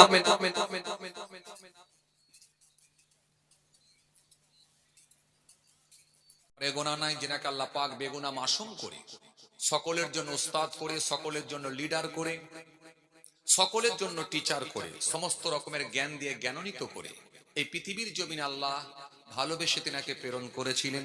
তিনি হলেন আনা খাতিবুন নবী লা নাবিয়্যা বা'দি, আমি হলাম জগতের শেষ নবী, আমার পরে আর কোন নবী আসবে না। মুহাম্মদ সাল্লাল্লাহু আলাইহি ওয়াসাল্লাম has been the most practical and most successful of all prophets. ইয়া আইয়ুহাল্লাযীনা আমানু ইসতাজিবু লিল্লাহি ওয়া লিরাসূল ইযা দাআকুম। কোরআন এক জায়গায় নয় একাধিক জায়গায় তার হাবিবুল্লাহর শান নিয়ে আল্লাহ আলোচনা করেছেন।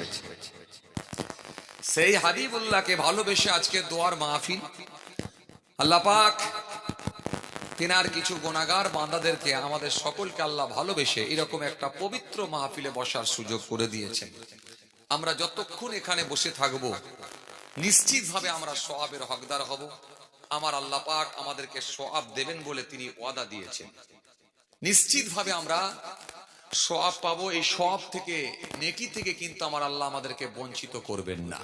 এটা এমন একটা মাহফিল যতক্ষণ বসে থাকবো আমরা 2-4 বার সুবহানাল্লাহ, আলহামদুলিল্লাহ, আল্লাহু আকবার, লা ইলাহা ইল্লাল্লাহ, মুহাম্মাদুর রাসূলুল্লাহ সাল্লাল্লাহু আলাইহি ওয়াসাল্লাম এই কালেমা শরীফটাও পড়ার সুযোগ পায়, আল্লাহ নামে তাসবিহ গুলো পড়ার সুযোগ পায়, দরুদ পড়ার সুযোগ পায়। এরকমই একটা মাহফিল। এই জন্য যতক্ষণ আমরা বসে থাকবো নিশ্চিতভাবে আমার আল্লাহ আমাদেরকে সওয়াবের হকদার করবেন। এই জন্যই মাহফিলে আসা। আমরা এমনও মানুষ আছি দিনের বেলা হয়তো 2-4 বারও দরুদ পড়ার সুযোগ থাকলেও, কালেমা শরীফ পড়ার সুযোগ থাকলেও, তাসবিহগুলো পড়ার সুযোগ থাকলেও কাজে কামে ব্যস্ততার কারণে হয়তো সময় হয়ে ওঠেনি, আর না হলে হয়তো সেইভাবে আমরা পড়তে পারিনি, হয় সুযোগ হয়ে ওঠেনি, নালে ব্যস্ততার কারণে ভুলে যাই, পড়তে পারিনি। কিন্তু এই মাহফিলে যতক্ষণ আমরা বসে থাকবো অন্তত 2-4 বার দরুদ শরীফ, অন্তত 2-4 বার কালেমা শরীফ, আল্লাহ নামের তাসবিহ গুলো পড়ার ইনশাআল্লাহ সুযোগ পাবো। এই জন্য যতক্ষণ এখানে বসে থাকবো নিশ্চিত ভাবে আমার আল্লাহ আমাদেরকে সওয়াবের হকদার করবেন। রাসূলুল্লাহ সাল্লাল্লাহু আলাইহি ওয়াসাল্লামের একজন বিখ্যাত সাহাবী ছিলেন, যিনার নাম হলো হযরতে আবু রাজিম রাদিয়াল্লাহু তাআলা আনহু। আল্লাহ রাসূল সাল্লাল্লাহু আলাইহি ওয়াসাল্লাম বলেন, আবু রাজিম, আমি রাসূল তোমাকে দুটো ওসিয়ত করে যাই, জীবনে যতদিন বেঁচে থাকবে এই ওসিয়ত দুটো তুমি মেনে চলার চেষ্টা করবে। ইয়া রাসূলুল্লাহ, হাবিব আল্লাহ, হুজুর কি ওসিয়ত? আল্লাহর নবী বললেন, যখন তুমি একা একা থাকবে, নিরালা জায়গায় থাকবে, ফাঁকা জায়গায় থাকবে, তোমার জিহ্বাটাকে যেন বেকার করে দিও না, ফালতু কাজে লাগিয়ে দিও না, বেফাস মন্তব্য করো না, অনার্থক কথাবার্তাগুলো বলো না। এই জিহ্বাটাকে তুমি বেকার লাগিয়ে দিও না, বেকার কাজেতে লাগাও না। তুমি যখন একা একা থাকবে, চলে যাবে আল্লাহর ঘর, মসজিদের মধ্যে যাবে, গিয়ে কিছু সময় তুমি আল্লাহ আল্লাহ আল্লাহ নামে তাসবিহ পড়ে জিকির করবে। আর যখন তুমি তোমার পাশাপাশি কাছাকাছি কোনো দিনী মাহফিল গুলো পাবে, একটা মাহফিল পাবে, সুযোগ পেয়ে যাবে, ওই মাহফিল গুলোতে যেখানে আল্লাহর কথা হবে, নবীর কথা হবে, কোরআন হাদিসের কথা হবে, সেই মাহফিল গুলোতে তুমি অ্যাটেন্ড করার চেষ্টা করবে। যতক্ষণ তুমি ওই মাহফিলে বসে থাকবে আমার আল্লাহ তোমাকে সওয়াবের হকদার করবেন। বাবা, এই দুটো কথা যদি মেনে চলতে পারো, আমি রাসূল বলছি, খায়রাত দুনিয়া ওয়াল আখিরা, দুনিয়ায় আল্লাহ শান্তি দেবেন আর পরকালে আল্লাহ পাক মুক্তি দিয়ে দেবেন। জোরে বলতে পারেন না? এই জন্য আমরা ম্যাক্সিমাম মানুষ, আপনি অবাক হয়ে যাবেন, 100টার ভেতরে 90টা লোক খালি এই জিহ্বা খারাপ হয়ে গেছে। জিহ্বা আপনি যদি সমীক্ষা করে দেখেন, নামাজি বেড়েছে আলহামদুলিল্লাহ, 5 ওয়াক্ত না পেলে জুম্মা তো বেড়েছে, পাবেন, জুম্মা না পেলে ঈদ বকরিদ তো পাবেন, একেবারে জায়গা দেওয়া যায় না, খামার ভর্তি হয়ে যায়, মাঠ ভর্তি হয়ে যায়। তো সুতরাং সার্বিকভাবে যদি দেখা যায় নামাজি কিন্তু বেড়েছে, সার্বিকভাবে যদি দেখা যায় দাড়িওয়ালা বেড়েছে। নবী সুন্নত মনে করো কেউ দাড়ি রেখেছে, কেউ আবার বিভিন্ন রকমের ডিজাইনের কাটিং এর দাড়ি রেখে, খেলোয়াড় প্লেয়ার নায়ক গায়কের নকশা ধরে তারাও দাড়ি রেখেছে। সব মিলিয়ে যদি দেখেন দাড়িওয়ালার সংখ্যাটাও কিন্তু বেড়েছে, পাঞ্জাবিওয়ালার সংখ্যাও বেড়েছে, কেউ গোল জামা পরে, কেউ ফাড়া জামা পরে, কেউ ফতুই পরে, ইত্যাদি ইত্যাদি। পাঞ্জাবিওয়ালার সংখ্যাও বেড়েছে। আবার এখন নেতা মন্ত্রীরাও পাঞ্জাবি পরছে, চুস্তা পায়জামা, সাদা আরতি কাপড়ের জামা, বেশ সুন্দর লাগে, চকচকে চেহারা নিয়ে চকচকে ড্রেস পরে স্টেজে উঠলে খুব ভালোই লাগে, খারাপ লাগে না। কথা বলে না, ভালোই লাগে, খারাপ লাগে না। যদিও হারাম খাওয়ায় অভ্যস্ত, ঠিকই আছে, সেটা তো ভিতরে আছে, ওটা তো আর বাইরের লোক দেখতে পায় না। বাইরের চেহারাটা দেখলে খারাপ লাগে না, ভালোই লাগে। তো সুতরাং আমি যেটা বুঝাতে চাইছিলাম, তাহলে পাঞ্জাবিওয়ালা, টুপিওয়ালা, দাড়িওয়ালা মাশাআল্লাহ সংখ্যাই বেড়ে যাচ্ছে। কিন্তু ডিস্টার্ব কি? এই ডিস্টার্ব হচ্ছে একটা জায়গায়, সেটা হচ্ছে এই জিহ্বাকে কন্ট্রোল করাটা খুব কঠিন। নবী বলেছেন, দুটো জিনিসের যদি তোমরা হেফাজত করতে পারো, জান্নাতে নিয়ে যাবার জামিনদার আমি রাসূল নিজে হয়ে যাব। এক, তোমাদের জিহ্বা, আর দ্বিতীয় নাম্বার হলো তোমাদের লজ্জা স্থান। এই দুটোকে যদি হেফাজত করতে পারো, আমি নবী তোমাদের জন্য দায়িত্ব নিয়ে নিচ্ছি। কিন্তু বড় আফসোস, আজকের দিনে যদি আপনি একটু সমাজের দিকে তাকান, এই জিহ্বা খারাপ হয়ে গেছে ম্যাক্সিমাম লোকের, ম্যাক্সিমাম লোক হয়ে গেছে কি দাড়িওয়ালা, কি দাড়ি কাটা, কি টুপিওয়ালা, কি টুপি ছাড়া, কি পাঞ্জাবিওয়ালা, কি শার্ট পরনেওয়ালা, যেই হোক না কেন। আপনি যদি একটু দেখেন সমাজের দিকে, এই জিহ্বা খারাপ হয়ে গেছে এই লোকের সংখ্যা আজকের দিনে বেশি। এই জন্য কেতাবের মধ্যে এসেছে, জি, 1000টা লোকের ভেতরে মাত্র একটা লোক জান্নাতে যাবে।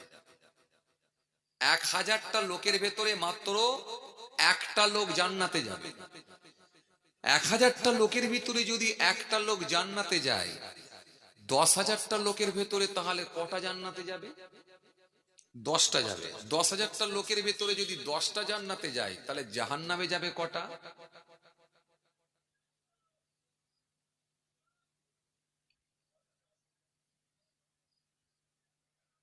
আ 9,690 ও 990, যাক 9,690 ও 990, আচ্ছা 9,990টা লোক। আচ্ছা, আপনার কি মনে হয় 10,000টা লোকের ভেতরে মাত্র 10টা দাঁড়িওয়ালা, 10টা টুপিওয়ালা, 10টা নামাজি ছিল? এই যে ছোট্ট বড় একটা প্যান্ডেল, এর ভেতরে যা লোক আছে সন্ধ্যার টাইমে, মাশাআল্লাহ, আমার মনে হয় এর ভেতরই 10টার থেকে বেশি পেয়ে যাব। কথা ঠিক বলছি না ভুল বলছি? এর ভেতরই আমার মনে হয় দাড়িওয়ালা লোক 10টার থেকে বেশি আছে, নামাজি লোক 10টার থেকে বেশি আছে, টুপিওয়ালা লোক 10টার থেকে বেশি আছে। কিন্তু তার মানে এখান থেকে একটা জিনিস বোঝা যাচ্ছে যে সব দাড়িওয়ালা, সব টুপিওয়ালা, সব নামাজি কিন্তু জান্নাতে যাচ্ছে না। বলবেন হুজুর গোলমাল কি? গোলমাল তো কিছু একটা আছে, ডিস্টার্ব তো থাকবেই। ডিস্টার্ব না থাকলে জান্নাতে যাবে না কেন? ডিস্টার্ব তো আছে। ডিস্টার্বটা থাকার কারণেই তো আল্লাহর কাছে প্রিয় বান্দা হতে পারেনি। আল্লাহ বলেন লাআল্লাকুম তাত্তাকুন, আমি মুত্তাকি ব্যক্তিদেরকে পছন্দ করি। মুত্তাকি, ইয়া আইয়ুহান নাসু উবুদু রাব্বাকুমুল্লাযী খলাকাকুম ওয়াল্লাযীনা মিন ক্বাবলিকুম লাআল্লাকুম তাত্তাকুন। হে মনুষ্য জাতি, মানুষ সকল, তোমরা রবের ইবাদত করো যিনি তোমাদেরকে সৃষ্টি করেছেন, তোমাদের পূর্বের মানুষগুলোকেও সৃষ্টি করেছিলেন। উদ্দেশ্য একটা, লাআল্লাকুম তাত্তাকুন, যাতে করে তোমরা মুত্তাকি ব্যক্তি হতে পারো, পরহেজগার হয়ে যেতে পারো। তাহলে আপনি দাড়ি রেখে, টুপি পরে, জুব্বা পরে, নামাজ পড়ে, রোজা রেখে আপনি পরহেজগার হতে পেরেছেন কি? এটা আপনাকে মেপে নিতে হবে। আর এই সার্টিফিকেটটা কে দেবে? দুনিয়ার মানুষ না, দুনিয়ার মানুষ সার্টিফিকেট দেবে না। এই সার্টিফিকেটটা আপনার নিজেকে দিতে হবে। আপনার বিবেক আপনাকে সার্টিফিকেট দেবে, আপনার মন আপনাকে সার্টিফিকেট দেবে আপনি কতটা ভালো। আর মন বলবে যতটা ভালো মহান আল্লাহর কাছে কিন্তু আপনি ততটাই ভালো।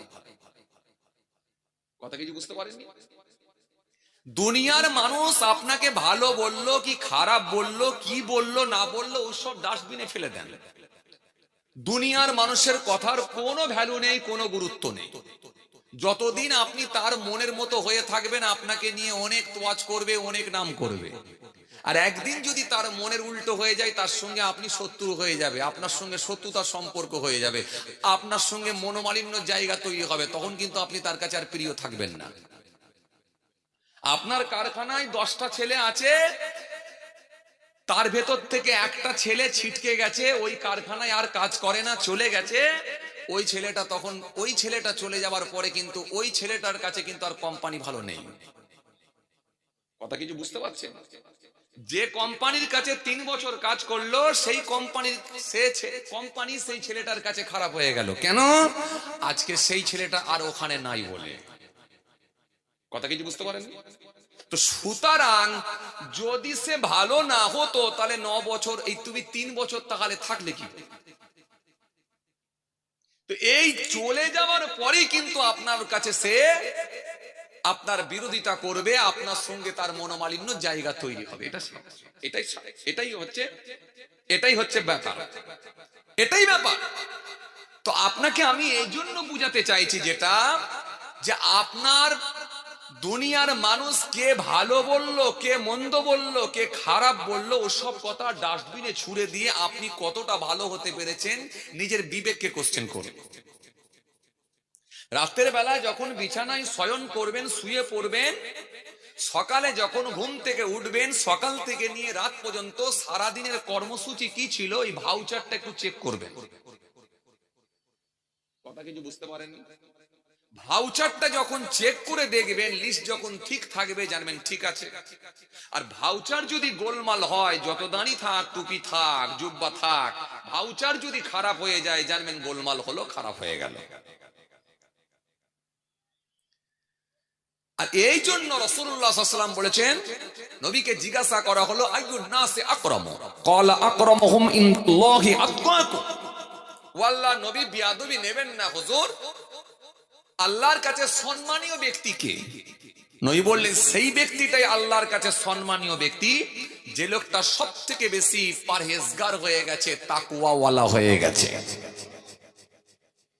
নবী তো একবারও বললেন না দাড়িওয়ালা, টুপিওয়ালা, জুব্বাওয়ালাটাই আল্লাহর কাছে প্রিয় বান্দা, এটা বললেন না। বরং স্বচ্ছ ব্যক্তি, পরহেজগার, তাকওয়াওয়ালা হয়ে গেছে, এই লোকটাই আল্লাহর কাছে প্রিয়। কথা কিছু বুঝতে পারছেন? এই জন্য আপনাকে দেখে নিতে হবে আপনি কতটা স্বচ্ছ হতে পেরেছেন। যত বেশি আল্লাহর কাছে আপনি নিজেকে স্বচ্ছ বলে তৈরি করতে পারবেন, স্বচ্ছ হতে পারবেন, তত বেশি কিন্তু আল্লাহর কাছে প্রিয় হতে পারবেন। দাড়িটা ফ্যাক্ট নয়, জুব্বাটা ফ্যাক্ট নয়, আপনার গেটআপটা ফ্যাক্ট নয়, বাট আপনি কতটা ভালো হতে পেরেছেন, কতটা স্বচ্ছ হতে পেরেছেন। একটা স্বচ্ছ লোক হলে তার চলার পদ্ধতিটা আলাদা হয়ে যাবে, তার কর্মকাণ্ড আলাদা হবে। কথা বলেন, তার মধ্যে আসবে মানবিকতা, তার মধ্যে আসবে শিষ্টাচার, তার মধ্যে আসবে উদারতা, তার মধ্যে আসবে মনুষ্যত্ব, তার মধ্যে আসবে মার্জিত ভাষায় কথা, তার মধ্যে আসবে কি বলে গীবত মুক্ত, সে আপনার কি বলে অহমিকা মুক্ত, সে আপনার কি বলে গরিবের মাল আত্মসাৎ করে নেবে না। তার চলা ফেরা, কার্যকলাপ, কর্মকাণ্ড, তার মধ্যে যে আপনার চারিত্রিক জীবন, তার পারিবারিক জীবন, তার সাংসারিক জীবন, তার রাজনৈতিক জীবন, তার অর্থনৈতিক জীবন, তার সামাজিক জীবন, সব তো নবিয়ানা তরিকায় নকশায় তৈরি হবে। জোরে বলতে পারেননি? ওয়াজ তো আলহামদুলিল্লাহ জীবনে বহুদিন শুনছেন, শুনবেন। নামাজের ওয়াজ, রোজার ওয়াজ, হজ যাকাতের ওয়াজ, দাড়ি টুপির ওয়াজ, সেবার ওয়াজ, ভ্রাতৃত্বের ওয়াজ, আদর্শের ওয়াজ, মনুষ্যত্বের ওয়াজ, ইনসানিয়াতের ওয়াজ, ঐক্যের ওয়াজ, চরিত্রের ওয়াজ, কালচারের ওয়াজ, শিষ্টাচারের ওয়াজ, সব ওয়াজ আপনাদের শোনা হয়ে গেছে। এখানে এমনও লোক আছে আমার জন্মের আগে থেকে ওয়াজ শুনছে। কথা বলে, আমার জন্মের আগে থেকে ওয়াজ শুনছে, তো তাকে আবার কি ওয়াজ শোনাবে? তো সে সব কমপ্লিট। ছোট হুজুরের মুখে ওয়াজ শুনেছে, এমন লোক আছে, এমন মানুষ আছে আলহামদুলিল্লাহ। ছোট হুজুরের মুখের ওয়াজ শোনার লোক আছে, বড় হুজুরের মুখের ওয়াজ শোনার লোক আছে আলহামদুলিল্লাহ। তাকে আপনি কি ওয়াজ শোনাবেন? না, আমি এটা আপনাকে এইটুকুই বোঝাতে চাইছি, মাপকাঠি দিয়ে, শরীয়তের যে মাপকাঠি দিয়ে মেপে নিতে হবে আমরা কতটা স্বচ্ছ হতে পেরেছি। যত বেশি স্বচ্ছ হতে পারবো, তত কিন্তু আমার মালিকের কাছে প্রিয় হতে পারবো। জোরে বলতে পারেন না? বালা মান আওফা বিআহদিহি ওয়াত্তাকা ফাইনাল্লাহা ইউহিব্বুল মুত্তাকিন। আল্লাহ বলেন, যারা ওয়াদা পূরণ করেছে আর তাকওয়া অবলম্বন করেছে, এই ব্যক্তিগুলো কি তো আমি আল্লাহ পছন্দ করি। এই জন্য আপনি কতটা স্বচ্ছ ব্যক্তি হতে পেরেছেন, তাকওয়া করতে পেরেছেন, এই লোকটাকে আল্লাহ পছন্দ করবে, এই লোকটাকে মিলিয়ে নিতে হবে, দেখে নিতে হবে। যখন আপনি তাকওয়াওয়ালা লোক হয়ে যাবেন, স্বচ্ছ ব্যক্তি হিসাবে আল্লাহর খাতায় বিবেচিত হবেন, তখন দুনিয়ার মানুষের কাছে কিন্তু আপনার গুরুত্ব কমবে। দুনিয়ার মানুষের কাছে কিন্তু আপনি অবহেলার জায়গায় তৈরি হয়ে যাবে, অবহেলার জায়গা থেকে তৈরি হয়ে যাবে। দুনিয়ার মানুষের কাছে আপনি সেই গুরুত্ব পাবেন না, সেই আপনাকে সেই মূল্য দেবে না, আপনি তাদের কাছে গুরুত্বহীন হবেন। লোকে বলবে এই লোকটা কিছু বোঝে না, সাদাসিধে লোক। লোকে বলবে এই লোকটা খ্যাপা, কারোর সঙ্গে মিশতে পারে না। তার মানে এই সমাজ থেকে আপনি কিন্তু একটা আলাদা জায়গায় পৌঁছে যাবেন। কথা কিছু বুঝতে পারছেন না? বুঝতে পারছেন? আর এই লোকটা যখন আল্লাহর ওলি হয়ে যাবে, তিনি সমাজের মানুষের দিকে তাকিয়ে বলবে এই লোকগুলো কি, এরা তো সব পাগল হয়ে গেছে, দুনিয়া দুনিয়া করে সব নাস্তিক হয়ে গেছে। সেই লোকটা এই মানুষগুলোকে মেলাতে পারবে না, আর এই মানুষগুলো সেই লোকটাকে দুনিয়ার মানুষের সঙ্গে মেলাতে পারবে না, তফাৎ হবে। এই তফাতের জায়গায় যতদিন না আসতে পারছেন, তার মানে এখনো পর্যন্ত আল্লাহর কাছে প্রিয় বান্দা হতে পারিনি আমরা। কথা কিছু বুঝতে পারছেন বাপ? হ্যাঁ? আর এই জায়গাটাই না এলে তাহলে জান্নাত পাওয়া কিন্তু খুব কঠিন। আবার বলছি, আল্লাহ দয়া করে যদি কাউকে মাফ করে দেন তো আলহামদুলিল্লাহ, আর যদি বলে অঙ্ক বুঝে নেবো, হিসাব বুঝে নেবো, তাহলে কিন্তু ইন্না লিল্লাহ, তার কপালে খুব বিপদ আছে। তার কপালে খুব বিপদ আছে যদি অঙ্ক বুঝে নেয় আল্লাহ। এই জন্য বললাম কি 1000টা লোকের ভেতরে মাত্র একটা জান্নাতে যাবে। এত সহজ। দুনিয়ায় মার হাবা, বেঁচে থাকলে মার হাবা, কবরে চলে গেলে মার হাবা, সব জায়গায় কিয়ামতে মার হাবা, এত সহজ। খাজা গরিবে নামাজ, তবে তো সেই জায়গা তৈরি করেই তো খাজা গরিবে নামাজ হয়েছে। আগুলের ইশারা দিয়েছেন, পাথর ঝুলে রয়ে গেছে, কথা বলে না জি। আগুলের ইশারা দিয়েছেন, পাথর ঝুলে রয়ে গেছে। বড় পীর আব্দুল কাদের জিলানী রহমাতুল্লাহ আলাইহি পানির ওপর দিয়ে হেঁটে হেঁটে হেঁটে হেঁটে চলে গেছে। ফুরফুরা শরীফ পীর আবু বকর সিদ্দিক রহমাতুল্লাহ আলাইহি, আপনাদের দাদা হুজুর কেবলা, আমার পন্নানা জান হুজুর কেবলা। হ্যাঁ, হুজুরের কারামত তো বলে শেষ করা যাবে না। গোবরডাঙ্গা সেজমাবু গুলি করেছে, হুজুর দাঁড়িয়ে রয়ে গেছে। এই জায়গাটাই পৌঁছানোটা খুব কঠিন। আর এই জায়গাটাই পৌঁছালে লোক আপনাকে খ্যাপা বলবে, বলবে এই দুনিয়া বোঝে না, এ দুনিয়া বোঝে না। দুনিয়া বোঝে না যখন বলবে, আসলে কিন্তু সেই লোকটা তবেই সেই জায়গায় পৌঁছাতে পারবে। तुलसीराम दास बोलें, तुलसी जब जग में आए तुम रहे जग हसे, ऐसी करनी कर चलो तुम हसो जग रहे। বাংলা কবি বললেন, যখন জন্ম তুমি নিয়েছিলে ভবে, তুমি মাত্র কেঁদেছিলে হেসেছিল সবে, এমন জীবন হবে করিতে গঠন, মরণে হাসিবে তুমি কাঁদিবে ভুবন। হাসতে হাসতে তুমি কবরে যাবে, সবাই তোমার জন্য কেঁদে কেঁদে যারে যারা হবে। এই জন্যই তো বড় পীর, এই জন্যই তো খাজা বাবা, এই জন্যই তো ওয়াইসকুরুনি হুজুর। বড় পীর সাহেবকে দাওয়াত করতে এসেছে, হুজুর আমার বাড়িতে একটু ইফতারের দাওয়াত, আলহামদুলিল্লাহ যাব। আবার একজন এসে, হুজুর আমার বাড়িতে একটু ইফতারির দাওয়াত, আলহামদুলিল্লাহ যাব। আবার একজন এসে, হুজুর আমার বাড়িতে একটু ইফতারের দাওয়াত, হুজুর ইফতারের দাওয়াত, আলহামদুলিল্লাহ যাব। 70 জন মানুষ দাওয়াত করেছে, বড় পীর সাহেব 70 জনের দাওয়াত কি কবুল করে নিয়েছেন? একটু মহব্বতে বলবেন না। আমরা সাধারণ মানুষ কি বলি, একটা লোক তো একটা জায়গায় অ্যাটেন্ড করতে পারবে, 70টা জায়গায় যেতে পারে?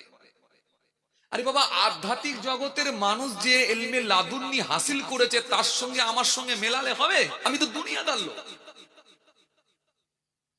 তো সেই মানুষটার সঙ্গে আর আপনি আমি যদি নিজেকে মেলাই, এটা কখনো হয় না। মানুষের কানে কানে যখন খবরটা পৌঁছে গেল, কিছু নিন্দুক মানুষেরা নিন্দা করতে শুরু করলো, একটা বিরাট সমালোচনার ঝড় তৈরি হয়ে গেল। কিছু মানুষ অপপ্রচার শুরু করলো, তাদের ভেতরে একটা লোক সব থেকে বেশি বেশি অপপ্রচার করলো, দেখো কত বড় ভণ্ড, একই টাইমে 70টা জায়গায় অ্যাটেন্ড করবে, দাওয়াত কবুল করেছে। কত বড় 2 নম্বরই লোক দেখছো, সবার দাওয়াতে যাবে বলছে, 70টা লোকের বাড়ি দাওয়াত পৌঁছাতে পারে? কথা শুনছেন? খুব ভালো করে শোনেন। 70টা মানুষের বাড়িতে দাওয়াত, আবার ইফতারের টাইম তো আবার চেঞ্জ হয় না, একই সময় হয়। যদি কেউ বলে যে আমি এশার নামাজের আগে ইফতার করব, কেউ যদি বলে তাহাজ্জুদের সময় ইফতার করব, কেউ যদি বলে ফজরের সময় ইফতার করব, ইফতারের টাইম ভিন্ন ভিন্ন হয় না, একই টাইম ইফতার করতে হয়। তাহলে একই টাইমে 70টা বাড়িতে দাওয়াত কবুল করে 70টা জায়গায় ইফতার করা, এটা কেমনে সম্ভব? সমালোচনার ঝড় উঠে গেল, তাদের ভেতরে একটা লোক খুব বেশি বেশি করে সমালোচনা করতে লেগেছে। বড় পীর সাহেবের কানেতে চলে এলো, এ কি আপনার আমার মতো মানুষ নাকি? এই তুই আমার বিরুদ্ধে বলছিস কেন রা? দেখবি বলে যে টুটিটা ধরে আর ঝেড়ে ঘুষি মারবে, এত সহজ নাকি? এত সহজ? আল্লাহর ওলি কি এইভাবে হয়েছে? এত সহজ না। না, আল্লাহর ওলিদের আল্লাহ কি হিকমা দিয়েছেন, কি জ্ঞান দিয়েছেন, কত দূরদৃষ্টি সম্পন্ন মানুষ তেনারা। কি অ্যাঙ্গেলে কোথা দিয়ে কেমন করে বোঝাবে, আপনি পরে বুঝবেন, তখন বুঝতেই পারবেন না। বড় পীর সাহেবের কাছে যখন খবর চলে এলো, বড় পীর সাহেব শুনলেন, শুনে মনটা একটু খারাপ হলো। হওয়ার পরে হুজুর কোনো কথা না বলে, কোনো রেসপন্স না করে, কোনো উত্তর না দিয়ে, কোনো প্রতিবাদ না করে হুজুর বললেন, ঠিক আছে, অসুবিধা নেই। হুজুর একদিন দাওয়াতে যাবেন বলে রেডি হয়েছেন, মনে মনে ভাবলেন, যে লোকটা আমার সব থেকে বেশি সমালোচনা করেছিল, সমালোচক, যদি সুযোগ হয় আজকে ওকেই দাওয়াতে নিয়ে যাব। কথা কিছু বুঝতে পারছেন? হে তরুণিয়া নওজওয়ান যুবকেরা, ইয়া মাই মুরব্বিয়ানেরা, বাবা রাসূলকে দেখেন কিতাবের মধ্যে পাওয়া যায়, হাজরাতে বড় পীর আব্দুল কাদের জিলানী কুতুবে রব্বানী মাহবুবে সুবহানী কাদের জিলানী হুজুর, হুজুর আমার দাওয়াতে যাবেন বলে মন স্থির করলেন। হুজুর আমার দাওয়াতে যাবেন বলে সিদ্ধান্ত নিলেন। আল্লাহর ওলি মনে মনে ভাবলেন, যে লোকটা আমার সব থেকে বেশি বিরোধিতা করেছে, সব থেকে বেশি অপপ্রচার করেছে, যদি আজকে সুযোগ হয় ওই মানুষটাকে আমি সাথে করে নিয়ে দাওয়াতে যাব। হযরতে বড় পীর আব্দুল কাদের জিলানী মনে মনে এই চিন্তা করে নিলেন। করে নিয়ে হযরত দাওয়াতে যাবেন বলে হুজুর আমার আস্তে আস্তে রওনা হয়ে গেলেন। কিছুটা গেলেন, আরো কিছুটা গেলেন। আল্লাহর কি হুকুম, পথেতে মানুষটাকেও দেখতে পেয়ে গেলে। পথেতে মানুষটাকে দেখতে পেলেন, রাস্তায় দেখতে পেলেন। দেখতে পেয়ে হুজুর বললেন, বাবা আমি একটু দাওয়াতে যাচ্ছি গো, তুমি কি যাবে আমার সঙ্গে? লোকটি বলল, হুজুর দাওয়াতে যাব, আপনি যখন বলেছেন আমি নিশ্চয়ই যাব। লোকটি মনে মনে ভাবলো 100% নিশ্চয় নিশ্চয় হুজুর আমার যে ব্যাপারটা জানতে পারেনি। জানলে তো হুজুর আর আমাকে নিয়ে যেত। তার মানে জানতে পারেনি বলি হুজুর আমাকে খোলা মনে বলছে চলো তোমাকে দাওয়াতে নিয়ে যাও। জানলে আমাকে নিয়ে যেত না। হযরতে বড় পীর আব্দুল কাদের জিলানী রাহমাতুল্লাহ আলাইহি যখন এই কথা বলে দিয়েছে, বলে দিয়ে বললেন, বাবা চলো তোমাকে আমি নিয়ে যাব। মানুষটা রেডি হয়ে গেল, তৈরি হয়ে গিয়ে আল্লাহর ওলির সঙ্গে রওনা দিয়ে দিলেন। তৎকালীন সময়ে হেঁটে হেঁটে যেতে হতো, কিংবা কোনো উটের পিঠে চেপে যেতে হতো। তৎকালীন সময়ে অ্যাভেলেবেল এরকম গাড়ি ছিল না, অ্যাভেলেবেল এইরকম রাস্তাঘাটে গাড়ি ঘোড়া চলতো না, ভালো ভালো পিকআপওয়ালা গাড়িগুলো ছিল না, রাস্তাঘাটগুলো এত সুন্দর ছিল না। হযরতে বড় পীর আব্দুল কাদের জিলানী রাহমাতুল্লাহ আলাইহি হুজুরাত থাকতে না পেরে কেতাবের মধ্যে পাওয়া যায়, ওই মানুষটাকে নিয়ে যখন হাঁটা শুরু করলেন, রওনা দিয়ে দিলেন। বেশ কিছু দূর চলে গেলেন, আরো কিছু দূর গেলেন, আরো কিছু দূর গেলেন, আরো কিছু দূর গেলেন। আস্তে আস্তে জোহরের নামাজের টাইম হয়ে গেল। হুজুর বললেন, বাবা ও বাবা চলো চলো চলো, সামনে একটা বৃক্ষ দেখা যাচ্ছে, গাছ দেখা যাচ্ছে, চলো ওই গাছের নিচে গিয়ে আমি একটু সালাত নামাজটা আদায় করে নি।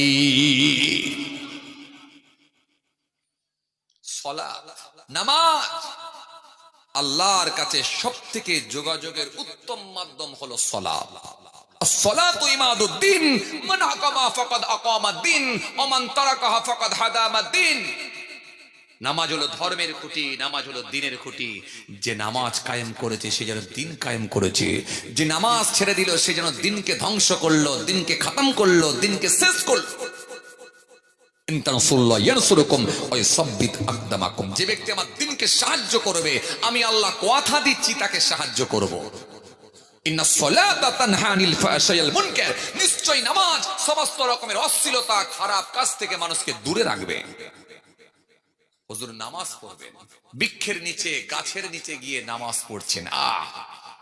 পুটুলির মধ্য থেকে, গাটুলির ভেতর থেকে নামাজের ধোয়া কাপড়টা বের করে হুজুর মেলে দিলেন, বিছায়া দিলেন। লোকটি একটু দূরে গিয়ে বসে রইল। সমালোচনা কে করবে? সমালোচনা কোন নামাজি লোক করতে পারে? আর যদি নামাজি লোক সমালোচনা করে, জানবেন ও আসল নামাজি হতে পারে। আসল নামাজিও কখনো সমালোচনা করতে পারবে না। লোকটি দূরে গিয়ে বসলো, হুজুর নামাজ শুরু করে দিলেন। হুজুর আমার নামাজ শুরু করে দিলেন। হুজুর আমার নামাজ পড়ছে, ধীরে ধীরে নামাজ আদায় করছে ক্যাম রুকু সিজদা ক্যাম রুকু সিজদা ধীরে ধীরে আদায় করছে। কেন নামাজের ফরজ আছে, নামাজের ওয়াজিব আছে, নামাজের মাকরু আছে, নামাজ ভঙ্গের কারণও আছে। নামাজ পড়লে কিরাত শুদ্ধভাবে পড়তে হয় সেটাও জানতে হয়। হুজুর আমার নামাজ আদায় করছেন ধীরে ধীরে ধীরে ধীরে ফরজ ওয়াজিব সব জেনে রাসূল বলেছেন সাল্লু কামা রাআইতুমুনি উসাল্লি, যেমন আমাকে নামাজ পড়তে দেখো তেমন নামাজ পড়ো।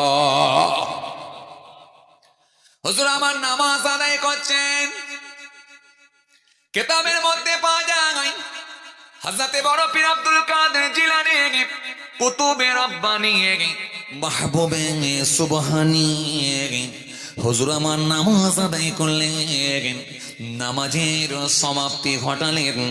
সমাপ্তি ঘটিয়ে হুজুর আমার বসে বসে বসে আল্লাহ আল্লাহ নামে তাসবিহ পড়া শুরু করলেন, জিকির করা শুরু করে দিলেন। মহব্বতে হয় না, একটু জোরে হয় না? হুজুর আমার যখন বসে বসে তাসবিহ পড়ছেন, জিকির করতে লেগেছেন, তাসবিহ পড়তে লেগেছেন, ওই মানুষটি বসে বসে দেখছে। হঠাৎ করে মানুষের দৃষ্টি চলে গেল গাছের দিকে। গাছের দিকে যখন তাকালেন, গাছের দিকে তাকিয়ে দেখেন ওই গাছেতে যতগুলো ডাল ছিল, ওই ডালেতে যতগুলো করে পাতা ছিল, বরফের প্রত্যেকটা পাতাতে বসে বসে তাসবিহ পড়তে লেগেছি। আরো জোরে বলেন, আরো জোরে বলেন। মানুষটি হতভম্ব হয়ে গেল, চমকে উঠল, কি দেখছি আমি? বরফের তো আমার সামনে, গাছের পাতায় কেমন করে, এটা কি আমি ভুল দেখলাম নাকি? আবার দ্বিতীয়বার ফের গাছের দিকে তাকাই, না না না না, যে বরফের মাটিতে সে বরফের গাছের পাতাতে। একবার নয়, দুবার নয়, তিনবার চারবার দেখার পর লোকটি হতভম্ব হয়ে গেল, অবাক হয়ে গেল। অবাক হয়ে গিয়ে মনে মনে ভাবতে লাগলো, যার বিরুদ্ধে আমি অপপ্রচার করেছিলাম, সমালোচনা করেছিলাম, ইনি তো দুনিয়ার কোনো সাধারণ মানুষ নয়, ইনি তো আধ্যাত্মিক জগতের মানুষ। নিশ্চয় ইনার ওপরে আল্লাহর প্রদত্ত, আল্লাহর দেওয়া ক্ষমতা আছে। আরো জনে বলেন। হুজুর যখন সালাম ফিরিয়ে নিয়ে তাসবিহ পড়া হয়ে গেল, তাসবিহ পড়ে নিয়ে হুজুর আস্তে আস্তে যখন উঠে পড়েছেন, ওই মানুষটি ছুটে গিয়ে হুজুরের পা দুটো জড়িয়ে ধরতে যাই। হুজুর বললেন, ডোন্ট টাচ মি, তুমি আমাকে টাচ করবে না, ছবে না। কি হয়েছে তুমি মুখে বলো। লোকটি বলল, হুজুর এতদিন ধরে আমি সমালোচনা করেছিলাম, বিরোধিতা করেছিলাম, হ্যাঁ এবারে আমি বুঝতে পেরেছি হুজুর, এবারে আমি বুঝতে পেরেছি আপনি দুনিয়ার কোনো সাধারণ মানুষ নন। আর আপনাকে যদি 70টা কেন 700টা কেন 7,000 মানুষ যদি 7 লক্ষ মানুষ যদি একসঙ্গে দাওয়াত দেয়, 7 লক্ষ মানুষের বাড়িতে দাওয়াত আপনি একই সঙ্গে অ্যাটেন্ড করতে পারবে। এই জায়গাটাই তো পৌঁছানো কঠিন, আর এই জায়গাটায় পৌঁছালেই তো আপনি আল্লাহর সঙ্গে কানেকশন, ট্রানজাকশন, সম্পর্ক তৈরি হবে। শুধু শুধু দাঁড়িয়ে রেখে কি হবে? দাঁড়িয়ে রেখেছে, আবার পকেটে বিড়ি রেখেছে, শুধু শুধু 2 নম্বরই হয়ে লাভ আছে? কথা বলে না যে 2 নম্বরই হয়ে কোনো লাভ নাই। চাচা আমার ফজরের নামাজ পড়েছে, ফজরের নামাজ পড়ে জমির আল কাটতে গেছে, গিয়ে দেখছে পাশের জমিওয়ালা সে জমির আল কেটে এক জায়গায় দেখা যাচ্ছে 8 করা করে দিয়েছে। চাচা তো রেগে বম, মাথার টুপিটা খুলে নিয়ে পকেটে ভরে নিল, জামার পকেটে ভরে নিয়ে পাঞ্জাবিটা খুলে নিয়ে আলের মাথায় রেখে দিয়ে বলল, দেখ নামাজ পড়া ধরেছি বলে কি গালাগালি ভুলে গেছি? কথা মনে বুঝতে পারেন? বুঝতে পারছেন? এই কি ভাবছিস তুই, আমি নামাজ পড়া ধরেছি বলে কি গালাগালিটা ভুলে গেছি, দেখবি এক্ষুনি তুই জন্মের আগে থেকে আমি গাল দিয়ে আসছি, দেখবি। বলে চাচা 1 মিনিটে 17টা গাল দিচ্ছে, কথা বুঝতে পারছেন না? তার মানে কি ভয়ঙ্কর জিনিস বুঝতে পারছেন? আল্লাহ বলছে এই সব দুনিয়াদার লোক আমার লাগবে না, ভেজাল সব কেটে দেবো, ডিলিট মেরে দেবো। আসেন, আপনি যদি দাড়িওয়ালা টুপিওয়ালা নামাজি হন, আপনি এখন অশ্লীল ভাষায় কথা বলতে পারবেন, গালাগালি দিতে পারবেন? ওয়ালা তাসাব্বু ওয়ালা তাজাসসু ওয়ালা তাহাসাদু ওয়ালা তাদাবারু ওয়ালা তাবাগাদু ওয়া কুনু ইবাদাল্লাহি ইখওয়ান। এত সহজ। আপনি অশ্লীল ভাষায় কথা বলবেন, গালাগালি দেবেন, বলবেন তাহলে হুজুর আমার জমির আল কেটে বার করে নেবে, আমার জমি কেটে কেটে ছেঁটে ছেঁটে বাড়িয়ে নেবে, আমি কিছু বলবো না? নিশ্চয় বলবেন, প্রতিবাদ করবেন, অবশ্যই প্রতিবাদ করার রাইট আছে, কিন্তু